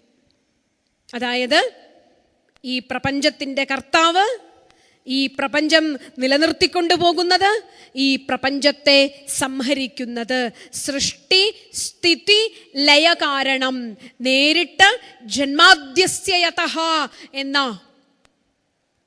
ബ്രഹ്മസൂത്രവാക്യത്തോട് അന്വയിക്കുന്നു ഇവിടെ ഭഗവത് സ്വരൂപത്തെ തിരിച്ചറിയുന്ന ബ്രഹ്മാദിദേവകൾ. ഇതൊരു ഭക്തന്റെ തിരിച്ചറിവ് കൂടെയാണ്. എന്ന് വെച്ചാൽ നാം ഈ കാണുന്ന സമസ്ത പ്രപഞ്ചവും, നിന്നെ അത്ഭുതപ്പെടുത്തുന്ന, നിന്നെ ഓരോ നിമിഷവും അത്ഭുതം കുറിക്കുന്ന ഈ പ്രപഞ്ച കാഴ്ചകൾക്ക് മുന്നിൽ നീ വിസ്മരിക്കപ്പെട്ടു പോകുന്നെങ്കിൽ, നീ അത്ഭുതത്തോടെ ഈ പ്രപഞ്ച കാഴ്ചകൾ കണ്ട് വിസ്മയിച്ചു പോകുന്നെങ്കിൽ, അല്ലയോ ഈ പ്രപഞ്ച കാഴ്ചകളെ മുഴുവനും നിനക്ക് മുന്നിൽ സൃഷ്ടിച്ചു തന്നത് ഞാൻ. ഈ പ്രപഞ്ചത്തെ സൃഷ്ടിക്കുന്നു, ഈ പ്രപഞ്ചത്തെ നിലനിർത്തുന്നു, ഈ പ്രപഞ്ചത്തെ സംഹരിക്കുന്നു. ഈ സ്വരൂപത്തിലേക്ക്, ഈ ഭഗവത് സ്വരൂപത്തിലേക്ക് ഭക്തനെ കൊണ്ടുവരുന്നതിന് വേണ്ടിയിട്ടാണ് ഈ ശ്ലോകങ്ങൾ മുഴുവനും, ഭാഗവതത്തിലെ ഇതിനു മുൻപുള്ള മുന്നൊരുക്കങ്ങൾ മുഴുവൻ ചെയ്തത് എന്ന് നമുക്ക് മനസ്സിലാവും. പല ഭാഗങ്ങളിൽ പല രീതികളിൽ ഈ തത്വം പറഞ്ഞിട്ടുണ്ട്. ഇത് ആദ്യമായിട്ടല്ല പറയുന്നത്. ഈ പ്രപഞ്ചകർത്താവ് ഞാനാണ് എന്ന് ആദ്യമായിട്ടല്ല പറയുന്നത്. പല ഭാഗങ്ങളിൽ പല രീതികളിൽ പറഞ്ഞിരിക്കുന്നു. മനുഷ്യൻ എപ്പോഴും അത്ഭുതം ഈ പ്രപഞ്ചത്തിന്റെ വിസ്മയങ്ങൾ തന്നെയായിരുന്നു. നിങ്ങൾ വേദകാലം മുതൽ നോക്കിയാൽ വേദങ്ങളിൽ ഈ പ്രപഞ്ചാത്ഭുതത്തെ കൊണ്ട് അത്ഭുതം കൂറിയ മനുഷ്യപ്രജ്ഞയെ നമുക്ക് കാണാൻ സാധിക്കും. അതിമനോഹരമായ ഒരു പ്രപഞ്ചം, അതിമനോഹരമായ ഒരു പ്രഭാതം, പൂവിടരുന്നു, കിളികൾ ശബ്ദിക്കുന്നു. എത്രയെത്ര ദിവ്യാത്ഭുതങ്ങളാണ് തൻ്റെ കൺമുന്നിൽ നടമാടിക്കൊണ്ടിരിക്കുന്നത്. ഈ അത്ഭുത പ്രപഞ്ചം എങ്ങനെയാണ് ഉണ്ടാവുന്നത്? മനുഷ്യ ജിജ്ഞാസയുടെ ആരംഭമാണിത്. മനുഷ്യന്റെ ചിന്തയുടെ ആരംഭമാണിത്. വേദം ഈ ചിന്തയുടെ ക്രമികമായ വികാസത്തിന്റെ ചരിത്രമാണ് നമുക്ക് പറഞ്ഞു തരുന്നത്. പ്രപഞ്ച കാഴ്ചകളുടെ വിസ്മയങ്ങൾ കണ്ട് അത്ഭുതം കൂറിയ മനുഷ്യപ്രജ്ഞയുടെ കൃത്യമായ ആവിഷ്കാരമാണ് നാം വേദങ്ങളിൽ കാണുന്നത്.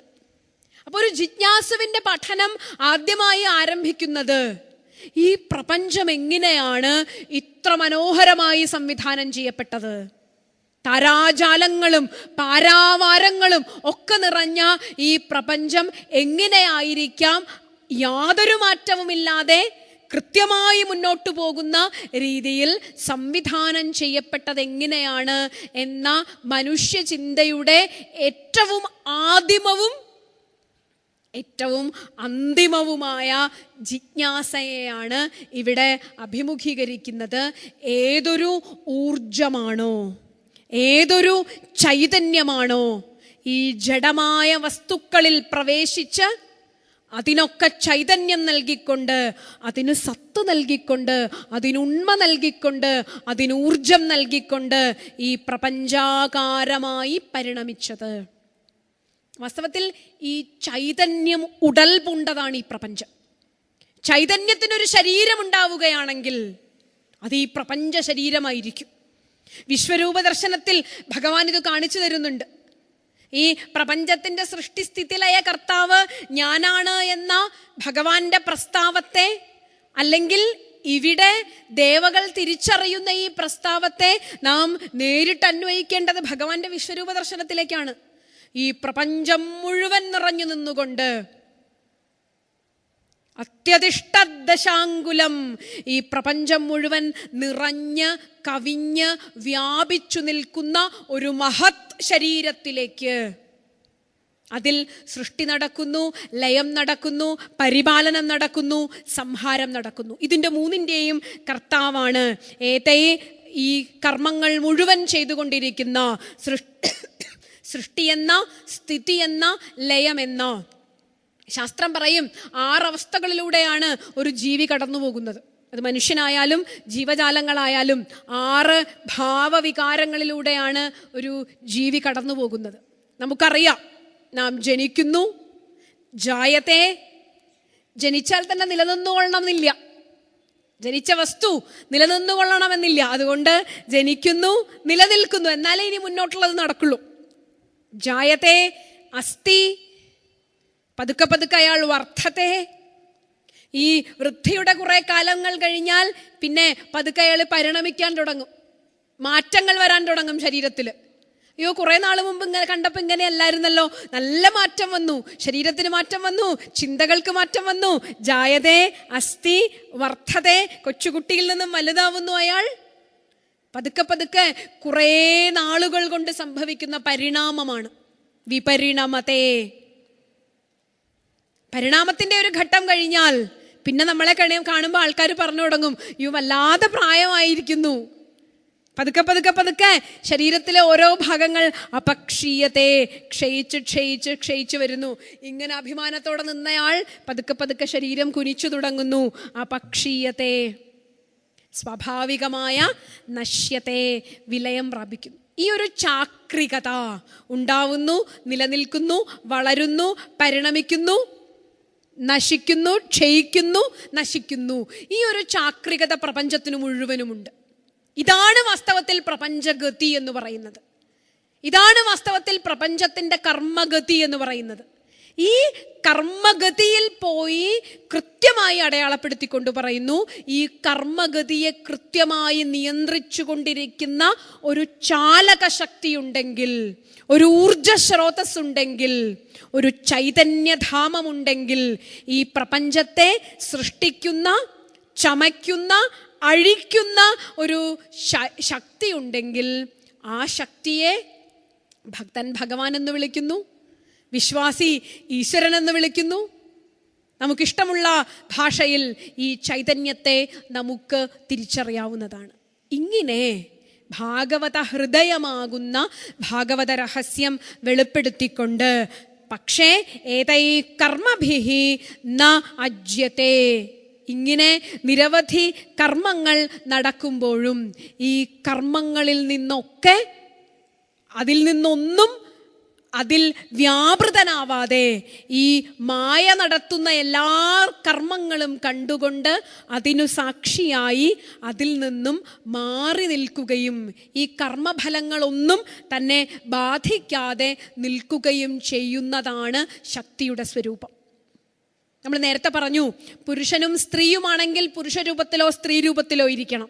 നിറമുണ്ടെങ്കിൽ, ഗുണമുണ്ടെങ്കിൽ, മണമുണ്ടെങ്കിൽ അതേ ഗുണമേ പ്രകടിപ്പിക്കാൻ സാധിക്കൂ, അതേ നിറമേ പ്രകടിപ്പിക്കാൻ സാധിക്കൂ, അതേ രൂപമേ പ്രകടിപ്പിക്കാൻ സാധിക്കൂ, അതേ ഗന്ധമേ പ്രകടിപ്പിക്കാൻ സാധിക്കൂ. അതുകൊണ്ട് നാം പരമാത്മ ചൈതന്യത്തിന്, ശുദ്ധമായ ചൈതന്യത്തിന് നിറമില്ലാത്ത, നിർഗുണമായ, രൂപമില്ലാത്ത, നിരാകാരമായ ഒരു ചൈതന്യം എന്ന അവസ്ഥ മാത്രം കൽപ്പിച്ചു. അതുകൊണ്ട് ഈ പ്രപഞ്ചത്തിലെ എന്തായും പരിണമിക്കുവാൻ അതിന് സാധിക്കും. ഈ പരിണാമത്തെ മുഴുവനും നടത്താനായി അനുവദിച്ചിട്ട് ഈ പരിണാമത്തിൽ നിന്നൊക്കെ മാറി നിന്നുകൊണ്ട് ഭഗവാൻ തന്നെ പ്രയോഗിക്കുന്ന ഉദാഹരണമുണ്ട്. പത്മപത്രമിവാംഭസ, ജലത്തിൽ മുഴുകിക്കിടക്കുമ്പോഴും വെള്ളത്തിൽ മുഴുകിക്കിടക്കുമ്പോഴും അതിൽ നിന്ന് യാതൊരു ബന്ധവുമില്ലാതെ ഈ പ്രപഞ്ച കാഴ്ചകളൊക്കെ മാറിയിരുന്ന് ആസ്വദിക്കുന്ന ശാന്തനായ അവസ്ഥയിൽ നിൽക്കുന്നതും, അതായത് സൃഷ്ടിയും സൃഷ്ടാവായതും സൃഷ്ടിജാലമായതും സൃഷ്ടിക്കുള്ള സാമഗ്രിയായതും മായയും മായാവിയും മായാവിനോദനുമായതും ഈ മായാതീതനായി ഇതിലെ സാക്ഷിഭാവത്തിൽ നിൽക്കുന്ന, എത്ര എടുത്താലും കുറഞ്ഞു പോവാത്ത, എത്ര വിനിയോഗിച്ചാലും വ്യയം വരാത്ത അവ്യയൻ, അച്യുതൻ എന്ന പദപ്രയോഗങ്ങൾ വാസ്തവത്തിൽ ഭഗവാന്റെ ഓരോ നാമവും ഭഗവത് സത്തയിലേക്കുള്ള ഒരു താക്കോലാണ്. അവ്യയൻ, ലോകത്തിലെ എല്ലാ വസ്തുക്കളും എടുത്താൽ തീർന്നു പോവും. സൃഷ്ടിക്കാൻ വേണ്ടി കുറെ മണ്ണ് കൊണ്ടുവച്ചു ഒരാൾ, അയാൾ ആവശ്യമുള്ള മണ്ണ് മുഴുവനും എടുത്തു കഴിയുമ്പോൾ, തൻ്റെ സൃഷ്ടിയൊക്കെ കഴിയുമ്പോൾ പിന്നെ മണ്ണ് തീർന്നുപോയി, വ്യയം വരുന്നു. എടുത്താൽ തീരുന്നതാണ് ലോകത്തിലെ എല്ലാ വസ്തുക്കളും. എടുക്കും തോറും ച്യുതി സംഭവിച്ചു കൊണ്ടിരിക്കുന്നതാണ് ലോകത്തിലെ ധനം മുഴുവനും. എടുത്താൽ തീരാത്ത ഒരു ധനമുണ്ടെങ്കിൽ, എടുക്കും തോറും ച്യുതി വരാത്ത ഒരു തത്വമുണ്ടെങ്കിൽ, 1000 ബലൂൺ ഇവിടെ ഇരിക്കുന്നവർ മുഴുവൻ വേർപ്പിച്ചു. ഈ പ്രപഞ്ചത്തിലെ വായുവിന് എന്തെങ്കിലും കോട്ടം സംഭവിക്കുന്നുണ്ടോ? വായു കുറഞ്ഞു പോകുന്നില്ല. 1000 ബലൂണുകളിലും നിറഞ്ഞു നിന്നിട്ട് അതിനപ്പുറത്തും നിൽക്കുന്ന ഒരു ശക്തിയാണ്. എടുത്താൽ തീരാത്ത, ച്യുതി വരാത്ത ഒരു ചൈതന്യത്തെയാണ് ഇവിടെ കൃത്യമായി അഭിമുഖീകരിക്കുന്നത്. ഈ 6-7 ശ്ലോകങ്ങളുടെയും കാതലായ അംശം ഇതുതന്നെയാണ്. ഈ പ്രപഞ്ചമായി പരിണമിച്ച, മായയുടെ വ്യത്യസ്ത ഭാവങ്ങളിൽ പരിണമിച്ച ഈ മായയായി തീർന്നത്, ജീവന്റെ കർമ്മഗതികൾക്കനുസരിച്ച് ജീവനെ ഈ ചാക്രികമായ പരിണാമത്തിലിട്ട് ജീവിപ്പിച്ചുകൊണ്ടിരിക്കുന്നത് നീ തന്നെയാണ് എന്ന് ദേവന്മാർ തിരിച്ചറിഞ്ഞുകൊണ്ട് അങ്ങനെയുള്ള ഭഗവാനെ അവിടുന്ന് ആ ചൈതന്യം തന്നെയാണ് എന്ന് ദേവന്മാർ തിരിച്ചറിയുന്നു. അങ്ങനെ അങ്ങയുടെ ആ പ്രപഞ്ചസാരമായ അങ്ങയുടെ പാതാരവിന്ദത്തെ ന അശുഭാശയ ധൂമകേതു സ്യാത്, അങ്ങനെയുള്ള ഭഗവാന്റെ പാദങ്ങൾ ഞങ്ങളുടെ അശുഭാശയ ധൂമകേതുവാണ്. ഞങ്ങളുടെ വിഷയങ്ങളോടുള്ള ഞങ്ങളുടെ ആസക്തിയെ കത്തിച്ചു കളയുന്ന, ചാമ്പലാക്കി കളയുന്ന അഗ്നി സദൃശമാണ് അവിടുത്തെ പാദങ്ങൾ, ഭഗവത് പാദങ്ങൾ എന്ന് തിരിച്ചറിയുന്നു. വിഷയവാസനകളെ കത്തിച്ചു കളയുന്ന അവിടുത്തെ ഭഗവത് പാദങ്ങളെ ദേവന്മാർ തിരിച്ചറിയുകയാണ്. നാം വളരെ ഗൗരവത്തോടെ ഈ ഭാഗങ്ങൾ മനനം ചെയ്താൽ നമുക്ക് മനസ്സിലാകും, കേവലം ഇനിയുള്ള ഭാഗങ്ങളിലൊക്കെ ലക്ഷ്മി ദേവിയേക്കാൾ ഭഗവാൻ ഇഷ്ടപ്പെടുന്നത്, തൻ്റെ പ്രാണപ്രേയസിയായ തൻ്റെ തന്നെ ഭാഗമായ ലക്ഷ്മി ദേവിയേക്കാൾ ഭഗവാൻ ഇഷ്ടപ്പെടുന്നത് ഭഗവാന്റെ ഭക്തൻ ചാർത്തുന്ന വനമാലയാണ് എന്നൊക്കെ സൂചിപ്പിക്കുന്നുണ്ട്. ഈ ഭാഗങ്ങളിലൂടെയൊക്കെ സഞ്ചരിക്കുമ്പോൾ നമുക്ക് മനസ്സിലാകുന്നത് നാം ഇടപെടുന്നത് കേവലം ശ്രീകൃഷ്ണൻ എന്ന നാം ഭക്തിപൂർവമോ ആദരപൂർവമോ കഥകളിലൂടെയോ തിരിച്ചറിഞ്ഞ ശ്രീകൃഷ്ണൻ എന്ന ദേവകീസുതനായ സത്തയോടല്ല നാം ഇടപെടുന്നത്. ഭക്തന്റെ കാഴ്ചയെ ശ്രീകൃഷ്ണ തത്വത്തിലേക്കാണ് ഇവിടെ ആചാര്യന്മാർ കൊണ്ടുപോകുന്നത്. ഒട്ടും വളരെ കാഠിന്യത്തോടു കൂടിയിട്ട്, ഒട്ടും ദാക്ഷിണ്യമില്ലാതെ സ്വരൂപകഥനം നടത്തുന്ന ഭാഗങ്ങളിലൂടെയാണ് നാം കടന്നു പോകുന്നത്. ഈ ഭഗവാന്റെ പാദങ്ങൾ ഒരേ സമയം ഭക്തന്മാർക്ക് രക്ഷ നൽകുന്ന പാദങ്ങൾ, ഒരേ സമയം ശിഷ്ടന്മാരെ നിഗ്രഹിക്കുന്ന ഭഗവത് പാദങ്ങൾ, അങ്ങനെയുള്ള ഭഗവത് പാദങ്ങളെ അവ്യക്ത ജീവമഹതാം അപ്പി, ഈ പ്രപഞ്ചത്തിലെ അവ്യക്തവും ജീവനും മഹത്തത്വവുമൊക്കെയായി പരിണമിച്ച ഈ പ്രപഞ്ചത്തിൻ്റെ പരിണമിക്കാനുള്ള, പ്രപഞ്ചമായി തീരാനുള്ള ശക്തി സ്രോതസ്സാണ് മഹത്തത്വം. ഈ പ്രകൃതിയിൽ നിന്നും തൻ്റെ ശക്തി ഉപയോഗിച്ചുകൊണ്ട് ഈ സൃഷ്ടിക്കു കാരണമായ മഹത്തത്വത്തെ സൃഷ്ടിച്ചുകൊണ്ട് സൃഷ്ടിപ്രക്രിയയെ ത്വരിതപ്പെടുത്തുന്നതും നീ തന്നെയാണ്. ഈ സൃഷ്ടിച്ചു വച്ചിരിക്കുന്ന എല്ലാ വസ്തുക്കളെയും നിലനിർത്തിക്കൊണ്ടു പോകുന്നതും നീ തന്നെയാണ്. ഒരു സ്വർണത്തിൽ എങ്ങനെയാണോ നമ്മുടെ ഉപയോഗത്തിനനുസരിച്ച് കുറച്ചുനാൾ ഞാൻ മാലയായിട്ടു, കുറച്ചുനാൾ ഞാൻ വളയായിട്ടു, കുറച്ചുനാൾ ഞാൻ എനിക്കിഷ്ടമുള്ള ആഭരണങ്ങളൊക്കെ ആയിട്ടു, നാമം മാറിയിട്ടുണ്ട്, ഉപയോഗം മാറിയിട്ടുണ്ട്, അത് എടുത്തു വിനിമയം ചെയ്യുന്ന രീതി മാറിയിട്ടുണ്ട്, അതിനോടുള്ള എൻ്റെ ഇഷ്ടം, എൻ്റെ പ്രിയം ഒക്കെ മാറിയിട്ടുണ്ട്. പക്ഷേ സ്വർണം എന്ന തത്വത്തിന് മാറ്റമില്ലാത്തതുപോലെ ഈ പ്രപഞ്ചമായി പരിണമിച്ച ഈ ശക്തി സ്രോതസ്സിനെ, ഈ പ്രപഞ്ചത്തിൻ്റെ ഉദയ സ്ഥിതി സംയമാനാം ഹേതു, ഈ പ്രയോഗങ്ങൾ മുഴുവനും പുരുഷോത്തമനായ, പുരുഷ ശ്രേഷ്ഠനായ, ജ്ഞാനികളിൽ വച്ച് ഏറ്റവും ജ്ഞാനികൾക്ക് മാത്രം പ്രാപിക്കുവാൻ ശക്തിയുള്ള പുരുഷോത്തമനായ യസ്മാത് ക്ഷരമതീതോഹം അക്ഷരാദപി ചോത്തമ അതോസ്മി ലോകേ വേദേ ച പ്രഥിത പുരുഷോത്തമ എന്ന് പുരുഷോത്തമ സംജ്ഞ ഭഗവത്ഗീതയിൽ വ്യാഖ്യാനിച്ചതുപോലെ ഈ ക്ഷരമാകുന്ന ലോകത്തിനും അക്ഷരമാകുന്ന ലോകത്തിനും നശിക്കുന്ന ലോകത്തിനും നാശമില്ലാത്തതിനും കാരണമാകുന്ന ഒരു ഏകസത്തയെ അഭിമുഖീകരിക്കുകയാണ് ഇവിടെ ദേവന്മാർ. 6 ശ്ലോകങ്ങളിലൂടെ പ്രപഞ്ച സാരമായ ഭഗവാന്റെ തത്വത്തെ ഇപ്രകാരം സ്തുതിച്ചതിനു ശേഷം അങ്ങയിൽ നിന്നുമാണ് ഈ സൃഷ്ടി ഉണ്ടാകുന്നത്, അങ്ങയിൽ നിന്നുമാണ് അങ്ങയിലാണ് ലയമുണ്ടാകുന്നത്, അങ്ങയിലാണ് സ്ഥിതി ഉണ്ടാകുന്നത് എന്ന ഒരേ ഒരു തത്വത്തെ ഭക്തന്റെ മനസ്സിൽ ഉറപ്പിക്കുന്ന രീതിയിൽ ഈ പ്രപഞ്ചത്തിൽ ഭഗവാനിലാണ് എല്ലാം സംഭവിക്കുന്നത് എന്ന് ഉറപ്പിച്ചതിനു ശേഷം, ഇതിലൊന്നും വിഷയങ്ങളിലൊന്നും സക്തനല്ല ഭഗവാൻ എന്ന് ഉറപ്പിച്ചതിനു ശേഷം ദേവന്മാർ തങ്ങൾ വന്ന ഉദ്ദേശം ഭഗവാനെ ധരിപ്പിക്കുകയാണ്. ഈ വലിയ ഒരു കുലം മുഴുവനും നിലനിർത്തിക്കൊണ്ടുപോകുന്ന യദുകുലത്തിൻ്റെ മുഴുവനും നാഥനായ ഒരു വലിയ മഹാകുലത്തിൻ്റെ പതനം തൻ്റെ കൺമുന്നിൽ വച്ചു കണ്ട, ഒരു മഹായുദ്ധത്തിന് സാക്ഷ്യം വഹിച്ച, തൻ്റെ ജീവിതത്തിൻ്റെ 2 ദൗത്യങ്ങളെ കൃത്യമായി നിർവഹിച്ചു കഴിഞ്ഞ ഒരു ശക്തി, ആ ശക്തി ശ്രീകൃഷ്ണൻ എന്ന രൂപത്തിൽ, ശ്രീകൃഷ്ണൻ എന്ന നാമത്തിൽ, ശ്രീകൃഷ്ണൻ എന്ന ഭാവത്തിൽ ജനങ്ങളോട് ഇടപെട്ടുകൊണ്ടിരിക്കുന്ന ശക്തിയുടെ ഈ രൂപാവിർഭാവത്തിന് 2 കാരണങ്ങളുണ്ടായിരുന്നു. ആ 2 കാരണങ്ങളിലൊന്ന് ഈ ഭൂമിയിൽ അധർമ്മികളായ ജനങ്ങളെ ഇല്ലാതാക്കുക എന്നതും, മറ്റൊന്ന് സത്യമാർഗത്തിൽ ജീവിക്കുന്ന ധീരന്മാരായ ജനങ്ങൾക്ക് ആത്മവിശ്വാസം കൊടുത്തു വളർത്തിക്കൊണ്ട് അവരെ തൻ്റെ ലക്ഷ്യത്തിലേക്ക് കൊണ്ടുവരിക എന്നുള്ളതുമായിരുന്നു. പ്രപഞ്ച കാരണമാകുന്ന ശക്തിയുടെ 2 ധർമ്മങ്ങളാണ്. അധർമ്മത്തിൻ്റെ ക്ഷയമുണ്ടാക്കുക എന്നതും ധർമ്മം വർദ്ധിപ്പിക്കുക എന്നുള്ളതും. ഈ 2 ഭഗവത് ദൗത്യങ്ങളെ ദേവന്മാർ, ഈ 2 ദൗത്യവുമായിരുന്നു ഭഗവാനെ അവിടുത്തെ ഉദ്ദേശം. ഈ ഉദ്ദേശം അവിടുന്ന് നിർവഹിച്ചു കഴിഞ്ഞിരിക്കുന്നു.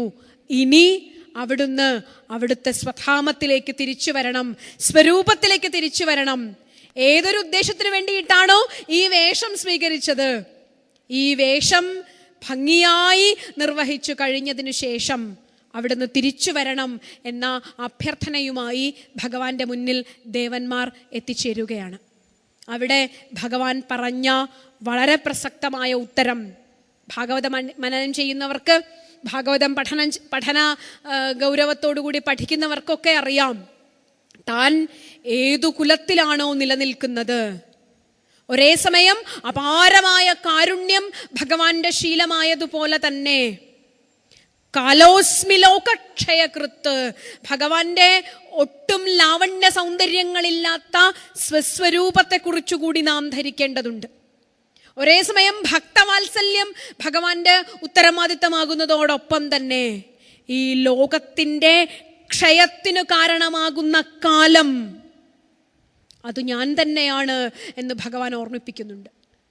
തൻ്റെ ഈ ഭൗതിക ശരീരം ഈ ലോകത്തുനിന്ന് താൻ ഇട്ടിട്ട് പോയി കഴിഞ്ഞാൽ, താൻ കൃഷ്ണനാമത്തിൽ സ്വീകരിച്ചിട്ടുള്ള ഈ ശരീരം ഇട്ടു പോയി കഴിഞ്ഞാൽ, പിന്നീട് ഇവിടെ ജീവിക്കുന്ന തൻ്റെ വംശത്തിലുള്ളവർ അഹങ്കാരികളായി തീരുമെന്നും, അതുകൊണ്ട് എത്രമാത്രം വാത്സല്യത്തോടെയാണോ ഭഗവാൻ യദുകുലത്തെ മുഴുവൻ ചേർത്തു പിടിച്ചത്, യദുകുലത്തിലെ ജിജ്ഞാസുക്കളായ ഗോപികമാർക്ക് ഭഗവാൻ കൃത്യമായി മോക്ഷമാർഗം ഉപദേശിച്ചു കൊടുത്തുകൊണ്ട്, ജിജ്ഞാസുവായ ഉദ്ധവന് കൃത്യമായി മോക്ഷമാർഗം ഉപദേശിച്ചു കൊടുത്തുകൊണ്ട്, തൻ്റെ യദുകുലത്തിൻ്റെ പൂർണ്ണമായ സംഹാരത്തിനു ശേഷമേ ലോകക്ഷയകൃത്തായ കാലമാണു ഞാൻ.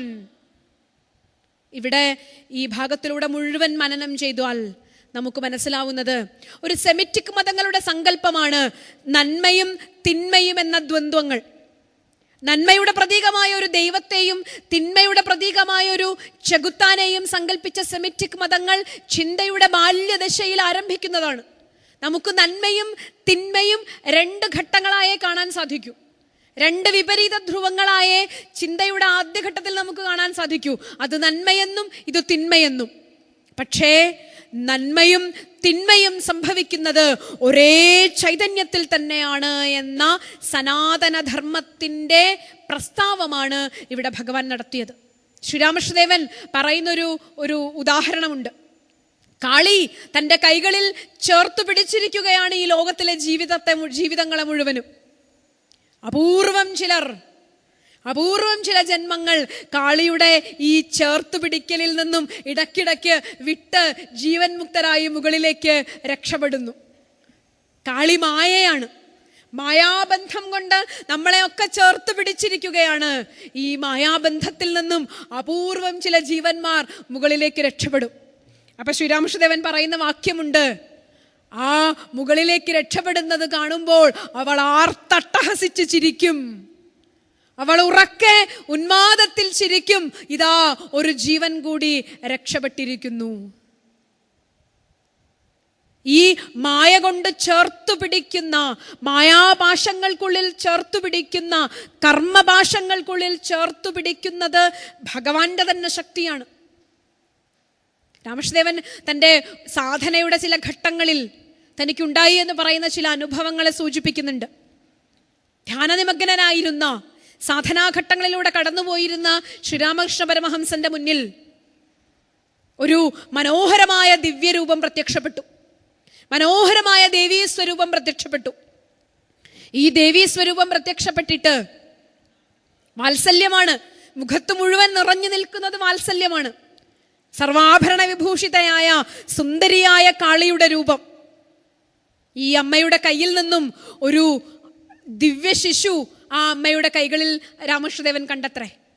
വാത്സല്യത്തോടുകൂടി അമ്മ ഈ ദിവ്യ ശിശുവിനെ പരിപാലിക്കുകയാണ്. സ്നേഹവും കാരുണ്യവും മുഴുവൻ നൽകി അമ്മ ഈ ദിവ്യ ശിശുവിനെ പരിപാലിക്കുന്ന ഈ ശിശുവിന് കാരുണ്യവും സ്നേഹവും നൽകുന്ന ഒരു ദൃശ്യം അദ്ദേഹത്തിൻ്റെ സാധനാ ഘട്ടത്തിൽ ദൃശ്യമായത്രേ. അല്പനിമിഷങ്ങൾ ഈ ദൃശ്യം നീണ്ടുനിന്നു.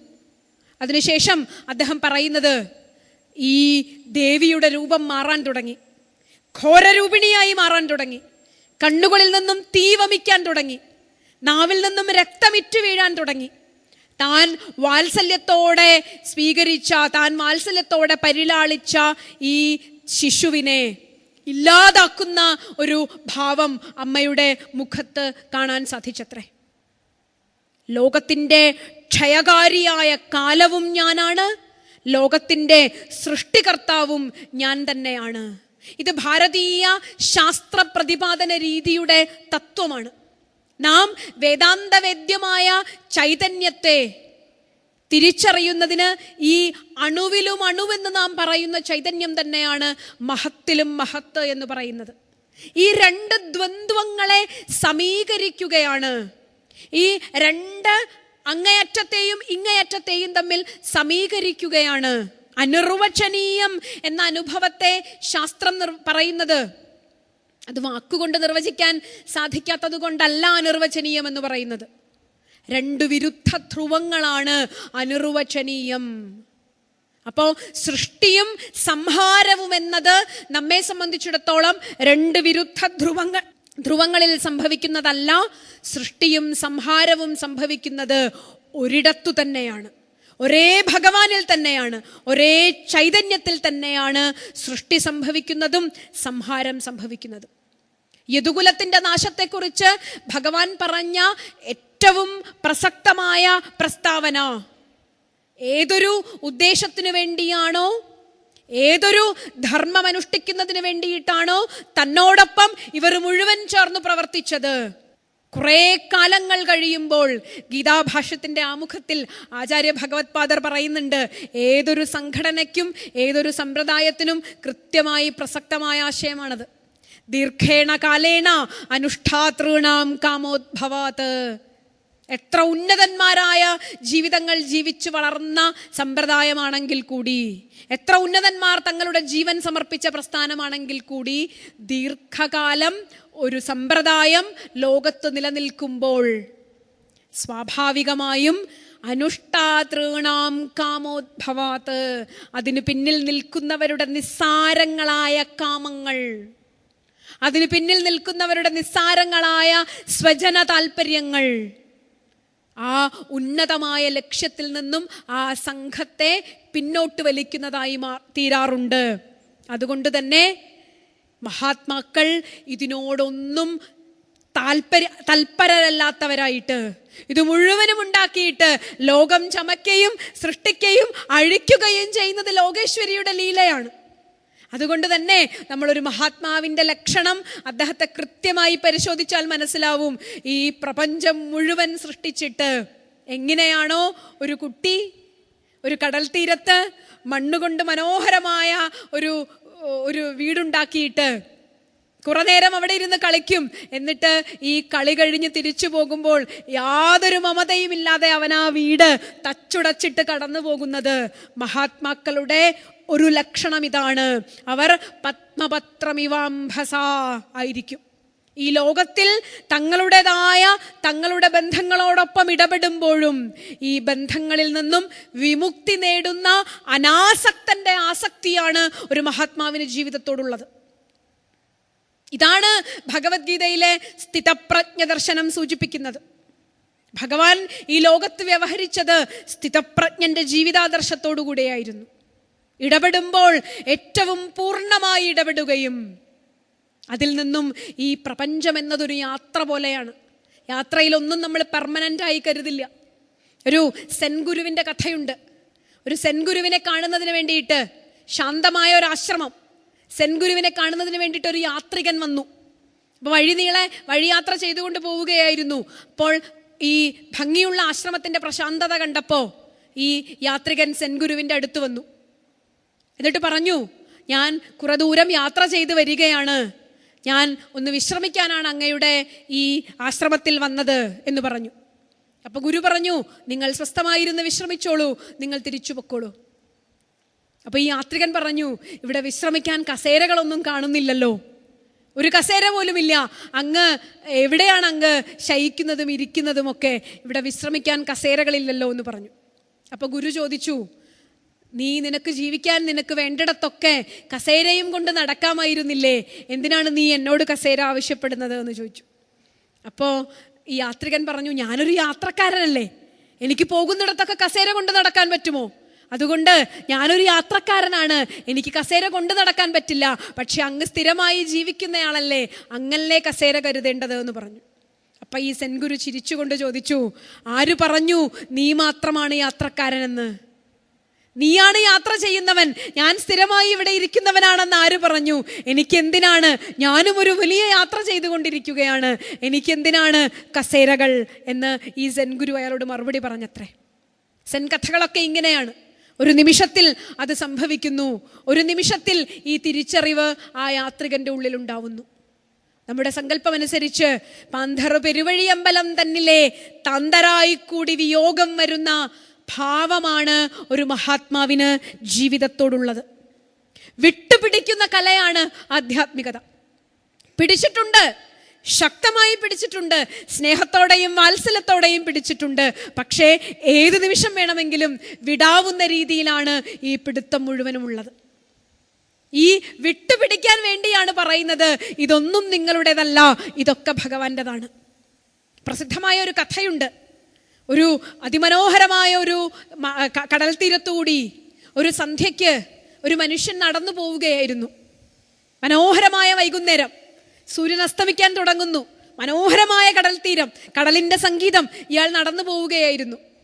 ഇയാൾ നോക്കുമ്പോൾ താൻ നടക്കുന്നതിന് തൊട്ടു പിന്നാലെ തനിക്ക് ആളെ കാണാൻ പറ്റുന്നില്ല, പക്ഷെ ഒരു കാൽപാദം ഇങ്ങനെ തന്നെ പിന്തുടരുന്നു. കാൽപാദങ്ങൾ കാണുന്നുണ്ട്, മണലിൽ പൂഴ്ന്നു പോകുന്ന കാൽപാദങ്ങൾ കാണുന്നുണ്ട്.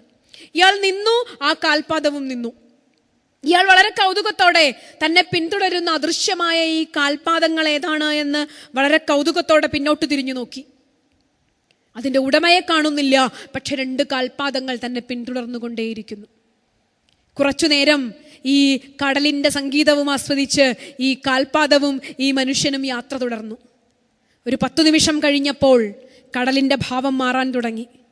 കടൽ കൂടുതൽ ക്ഷുബ്ധമായി, കടൽ കൂടുതൽ ക്ഷുഭിതമായി. വലിയ തിരമാലകൾ ആർത്തടിക്കാൻ തുടങ്ങി. കടൽ തിരമാലകൾ വന്ന് ഈ മനുഷ്യനെ വിഴുങ്ങുന്നത് പോലെ കടൽ ക്ഷുഭിതമായിക്കൊണ്ടിരുന്നു. ഇയാൾ പേടിച്ചുപോയി, ആരുമില്ല. ഇയാൾ ഉറക്കെ നിലവിളിച്ചു, ആരെങ്കിലും രക്ഷിക്കണേ.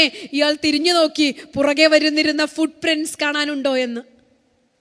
ഇയാൾ നോക്കുമ്പോൾ തന്നെ അത്രയും നേരം പിന്തുടരുന്ന ആ കാൽപാദങ്ങൾ കാണാനേയില്ല.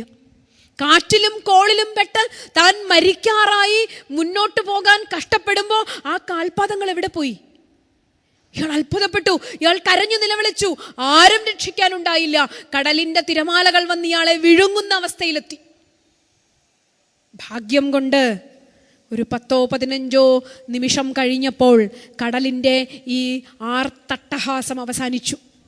വീണ്ടും കാറ്റ് വീശി തുടങ്ങി, കടൽ തിരമാലകൾ ശാന്തമായി തുടങ്ങി. ഇയാൾ മുന്നോട്ട് നടന്നു തുടങ്ങി. ഇയാൾ 4-5 അടി മുന്നോട്ട് വച്ചിട്ട് വീണ്ടും തിരിഞ്ഞു നോക്കിയപ്പോൾ അതാ ആ പാദങ്ങൾ പിന്നെയും പിന്തുടരുന്നു. വീണ്ടും മുന്നോട്ട് നടന്നു, പാദങ്ങൾ പിന്തുടർന്നു. ഇയാൾക്കൊട്ടും സഹിക്കാനായില്ല. അയാൾ അവിടെ നിന്നു. അയാൾ തിരിഞ്ഞു നിന്നിട്ട് ചോദിച്ചു, ആരാണ് നിങ്ങൾ? എന്നെ പിന്തുടരുന്നവൻ ആരായാലും നിങ്ങളോട് എനിക്ക് കടുത്ത അമർഷമുണ്ട്. കാരണം എൻ്റെ ജീവിതത്തിൻ്റെ വേദനകളിൽ, എൻ്റെ ജീവിതത്തിൻ്റെ പ്രശ്നങ്ങളിൽ, എൻ്റെ ജീവിതത്തിൽ സംഘർഷമുണ്ടായപ്പോൾ നിങ്ങൾ എവിടെ പോയി? ആ സമയമായപ്പോൾ നിങ്ങൾ രക്ഷപ്പെട്ടു. നിങ്ങളുടെ കാലടികൾ ഞാൻ കണ്ടില്ല. കടലൊക്കെ ശാന്തമായി, ഞാനും സ്വസ്ഥമായി സുഖമായി മുന്നോട്ട് പോകുമ്പോൾ നിങ്ങൾ പിന്നാലെ വരുന്നോ? നിങ്ങളെ എനിക്ക് വിശ്വാസമില്ല, നിങ്ങൾ അകന്നു പോകൂ, നിങ്ങൾ എൻ്റെ സുഹൃത്തല്ല എന്ന് പറഞ്ഞു. ഇനി ഇയാൾ ശക്തമായി ആ കാൽപാദങ്ങളോട്, ആ ഫുട് പ്രിന്റ്സിനോട് ദേഷ്യപ്പെട്ടപ്പോൾ മുകളിൽ നിന്നും ഒരു മനോഹരമായ ശബ്ദം കേട്ടത്രേ. ആ ശബ്ദം ഇങ്ങനെ മറുപടി പറഞ്ഞു. ഇതൊരു പാശ്ചാത്യ കഥയാണ്, അതുകൊണ്ട് ആ ശബ്ദം ഇങ്ങനെ മറുപടി പറഞ്ഞു, കുഞ്ഞേ, ഞാൻ ദൈവമാണ്. ഞാൻ നിന്നോടൊപ്പം എപ്പോഴും പിന്തുടരുന്നുണ്ട്. നിന്റെ ഓരോ കാൽവയ്പിലും ഞാൻ പിന്തുടരുന്നുണ്ട്. നീ അറിഞ്ഞില്ല എന്ന് മാത്രം. അപ്പൊ ഇയാൾ ക്രുദ്ധനായി ചോദിച്ചു, എൻ്റെ വേദനകളിൽ എവിടെയായിരുന്നു ദൈവം? എൻ്റെ വേദനകളിൽ ഞാൻ ഒറ്റ കാലടിയെ കണ്ടുള്ളൂ, എൻ്റെ കാലടി മാത്രമേ ഞാൻ ഒരൊറ്റ കാൽപാദങ്ങളെ കണ്ടുള്ളൂ, അവിടുത്തെ കാൽപാദങ്ങൾ കണ്ടില്ല. ദൈവം മറുപടി പറഞ്ഞു, നീ എന്താണ് ധരിച്ചത്? നിന്റെ വേദനകളിൽ നീ കണ്ടത് നിന്റെ പാദമെന്നാണോ നീ ധരിച്ചത്? ഒരിക്കലുമല്ല. നിന്റെ വേദനകളിൽ നീ കണ്ടത് എൻ്റെ പാദമായിരുന്നു. അവിടെ നിന്റെ പാദങ്ങളില്ലായിരുന്നു. നിന്നെ ഞാൻ മനോഹരമായി എന്നിലേക്ക് താങ്ങിയെടുത്തിരിക്കുകയായിരുന്നു. നീ കണ്ടത് നിന്റെ കാലുകളല്ല, എൻ്റെ കാലുകളാണ്. വീണ്ടും നിന്റെ ജീവിതം ശാന്തമായപ്പോൾ നീ എൻ്റെയും നിന്റെയും കാലുകളെ തിരിച്ചറിയാൻ തുടങ്ങി. ഇതുപോലെ ഫുട് പ്രിന്റ്സ് എന്ന് പറയുന്ന പ്രസിദ്ധമായ ഒരു കഥയാണിത്. ഇതുപോലെ ജീവിതത്തിൻ്റെ ഓരോ ഘട്ടങ്ങളിലും നമ്മെ ഓർമ്മിപ്പിച്ചുകൊണ്ടിരിക്കുന്നു, നീ ഈ പ്രപഞ്ചം കണ്ട് അത്ഭുതപ്പെടുന്നുവെങ്കിൽ അത് ഞാനാണ് ഉദ്ധവ. നീ ഈ പ്രപഞ്ച കാഴ്ച കണ്ട് വിസ്മരിക്കുന്നുവെങ്കിൽ, അത്ഭുതം കൂറുന്നുവെങ്കിൽ, നിന്നെ തന്നെ മറന്നു പോകുന്നുവെങ്കിൽ, ഈ പ്രപഞ്ച കാഴ്ചയ്ക്ക് പിന്നിൽ ഞാനുണ്ട് ഉദ്ധവ. നിന്റെ സങ്കടങ്ങളിൽ നിന്നെ താങ്ങി നിർത്തിക്കൊണ്ട് നിന്നെ നയിച്ചു കൊണ്ടിരിക്കുന്ന ശക്തി ഞാനാണ് ഉദ്ധവ. നന്മയും തിന്മയും എന്ന രണ്ട് ദ്വന്ദ്വങ്ങളില്ല, അതിൽ രണ്ടും പ്രവർത്തിക്കുന്ന ഏകമായ ശക്തി ഞാനാണ് ഉദ്ധവ. ഇങ്ങനെ ഭഗവാൻ യദുകുലത്തിൻ്റെ നാശത്തിലേക്ക് വിരൽ ചൂണ്ടുന്ന ആശയങ്ങളാണ് ഇവിടെ അവതരിപ്പിക്കുന്നത്. അതിനു മുൻപ് തൻ്റെ പ്രിയപ്പെട്ടവരായ ഗോപികമാർക്ക് ഭഗവാൻ മോക്ഷം കൊടുക്കുന്നു. തൻ്റെ പ്രിയനായ ഉദ്ധവനെ ചേർത്തു നിർത്തിക്കൊണ്ട് ഭഗവാൻ ഭക്തന് നൽകുന്ന ഒരു ഉറപ്പുണ്ട്. നമേ ഭക്ത പ്രണശ്യതി എന്ന ഉറപ്പ്. ഈ ഉറപ്പിനെ അന്വർത്ഥമാക്കും വണ്ണം നാഹം തവാഘ്രികമലം ക്ഷണാർത്ഥമപി കേശവ ത്യക്തും സമുത്സഖേ നാഥ സ്വധാമനയമാമപി എന്ന് പറഞ്ഞ ഉദ്ധവനോട്, എന്നെ അവിടുത്തെ സ്വധാമത്തിലേക്ക് കൊണ്ടുപോകൂ ഭഗവാനെ, അവിടുത്തെ വിസ്മരിക്കാൻ എനിക്ക് സാധിക്കില്ല, അവിടുന്നില്ലാതെ ഒരു നിമിഷം പോലും എനിക്ക് ജീവിക്കാൻ സാധിക്കില്ല എന്ന് പറഞ്ഞ ഉദ്ധവന് സ്വധാമം എന്താണ് എന്ന്, തദ്ധാമ പരമം മമ എന്ന് ഭഗവാൻ പറഞ്ഞിട്ടുള്ള എൻ്റെ സ്വധാമം എന്താണ് എന്ന് ഭഗവാൻ കാട്ടിക്കൊടുക്കുന്നു. അതിലേക്ക് ഉദ്ധവന് വേണ്ടി തുറന്നിട്ട വാതിലുകളാണ് ഈ പ്രപഞ്ച കാരണം ഞാനാണ് എന്നറിഞ്ഞുകൊണ്ട്. നമ്മൾ ഈ ചോറ്റാനിക്കരമ്മയുടെ കഥയിലൊക്കെ കേട്ടിട്ടില്ലേ, ഗുരു പറഞ്ഞു, യക്ഷി പിടിക്കാൻ വന്ന ആളോട് പറഞ്ഞു, എന്നെ തൊട്ടോണ്ട് നോക്ക് അവളുടെ ശരിയായ രൂപം കാണാം. കുട്ടിക്കാലത്ത് വളരെ കൗതുകപ്പെട്ട കഥയാണ്. എന്നെ തൊട്ടുകൊണ്ട് നോക്ക് അവളുടെ സ്വരൂപം കാണാം. അതുപോലെ ഈ തത്വത്തിൽ തൊട്ടുകൊണ്ട് ഭഗവാനെ നോക്കൂ, ഭഗവാന്റെ ശരിയായ സ്വരൂപം കാണാം. ഭാഗവതം എന്ന തത്വത്തിൽ മുറുകെ പിടിച്ചുകൊണ്ട് ഭഗവാനെ നോക്കൂ. ഈ കാണുന്ന ദേവകീസുതനായ കൃഷ്ണനപ്പുറത്ത് കാലമാണു ഞാൻ. നിങ്ങളെ സംരക്ഷിക്കുന്ന, നിങ്ങളെ ക്ഷയിപ്പിക്കുന്ന, ഓരോ നിമിഷവും നിങ്ങളിൽ പ്രയത്നിച്ചു കൊണ്ടിരിക്കുന്നത് ഞാനെന്ന കാലമാണ്. 10 വർഷം കഴിയുമ്പോൾ നിങ്ങൾ വൃദ്ധനായി വയസ്സായി ക്ഷയിച്ചു പോയെങ്കിൽ നിങ്ങളിൽ പ്രവർത്തിച്ചത് ഞാനാണ്. അതുകൊണ്ട് യക്ഷി പിടിക്കാതിരിക്കാൻ ഗ്രന്ഥത്തിൽ തൊട്ടുകൊണ്ട് നോക്കിക്കോളൂ എന്ന് പറഞ്ഞതുപോലെ കാലം പിടിക്കാതിരിക്കാൻ, കാലവൈരിയായ ഭഗവാനെ ആ സ്വരൂപം ശരിക്കു കാണാൻ ഭാഗവതം തരുന്ന തത്വബോധത്തിൻ്റെ ശക്തമായ പശ്ചാത്തലത്തിൽ നമുക്ക് ശ്രീകൃഷ്ണ പരമാത്മാവിനെ നോക്കാം. ഇനി ഭഗവാൻ തൻ്റെ പ്രാണപ്രിയനായ ഉദ്ധവനോട് തൻ്റെ സ്വരൂപത്തെ മഹത്വമാർന്ന തൻ്റെ സ്വരൂപത്തെ പറഞ്ഞു കൊടുക്കുന്ന, അതിലൂടെ ഉദ്ധവൻ, ഭഗവാൻ പറഞ്ഞു കൊടുത്തത് ഭഗവത് സ്വരൂപമാണ്, ഉദ്ധവൻ തിരിച്ചറിഞ്ഞത് സ്വസ്വരൂപമാണ്. ഭഗവാൻ പറഞ്ഞു കൊടുത്തത് തത്വമസിയാണ്, ഉദ്ധവൻ തിരിച്ചറിഞ്ഞത് അഹം ബ്രഹ്മാസ്മിയാണ്. തത്വമസി എന്ന ഉപദേശവാക്യവും അഹം ബ്രഹ്മാസ്മി എന്ന സ്വരൂപവാക്യവുമാണ് നാം ഇവിടെ കാണുന്നത്. അതുകൊണ്ട് തത്വമസി എന്ന ഉപദേശവാക്യം നമുക്ക് ശ്രവിക്കാം. ഉദ്ധവനെ പോലെ അഹം ബ്രഹ്മാസ്മി എന്ന ഒരു തിരിച്ചറിവിൻ്റെ വാക്യം നമുക്ക് മനസ്സിലാക്കാം. അപ്പോൾ ഇനിയുള്ള ഭാഗങ്ങളിൽ ഭഗവാൻ യാതൊരു മറയുമില്ലാതെ തൻ്റെ സ്വരൂപം നമുക്ക് പറഞ്ഞു തരുന്നു. അതിലൂടെ നമുക്ക് നമ്മുടെ സ്വരൂപത്തെ തിരിച്ചറിയാൻ ശ്രമിക്കാം എന്ന് മാത്രം ആഗ്രഹിച്ചുകൊണ്ട് ഈ വാതിലുകളിലൂടെ നോക്കാനുള്ള ശക്തി ഭാഗവതത്തെ തൊട്ടുകൊണ്ട് തത്വത്തെ തൊട്ടുകൊണ്ട് ഭഗവാനെ നോക്കാനുള്ള ശക്തി നമുക്ക് കിട്ടണേ എന്ന് മാത്രം ആഗ്രഹിച്ചുകൊണ്ട് എല്ലാ ആചാര്യന്മാരുടെയും ഭാഗവത ജിജ്ഞാസുക്കളുടെയും പാദങ്ങളിൽ പ്രണമിച്ചുകൊണ്ട് വാക്കുകൾ അവസാനിപ്പിക്കുന്നു. നമസ്കാരം.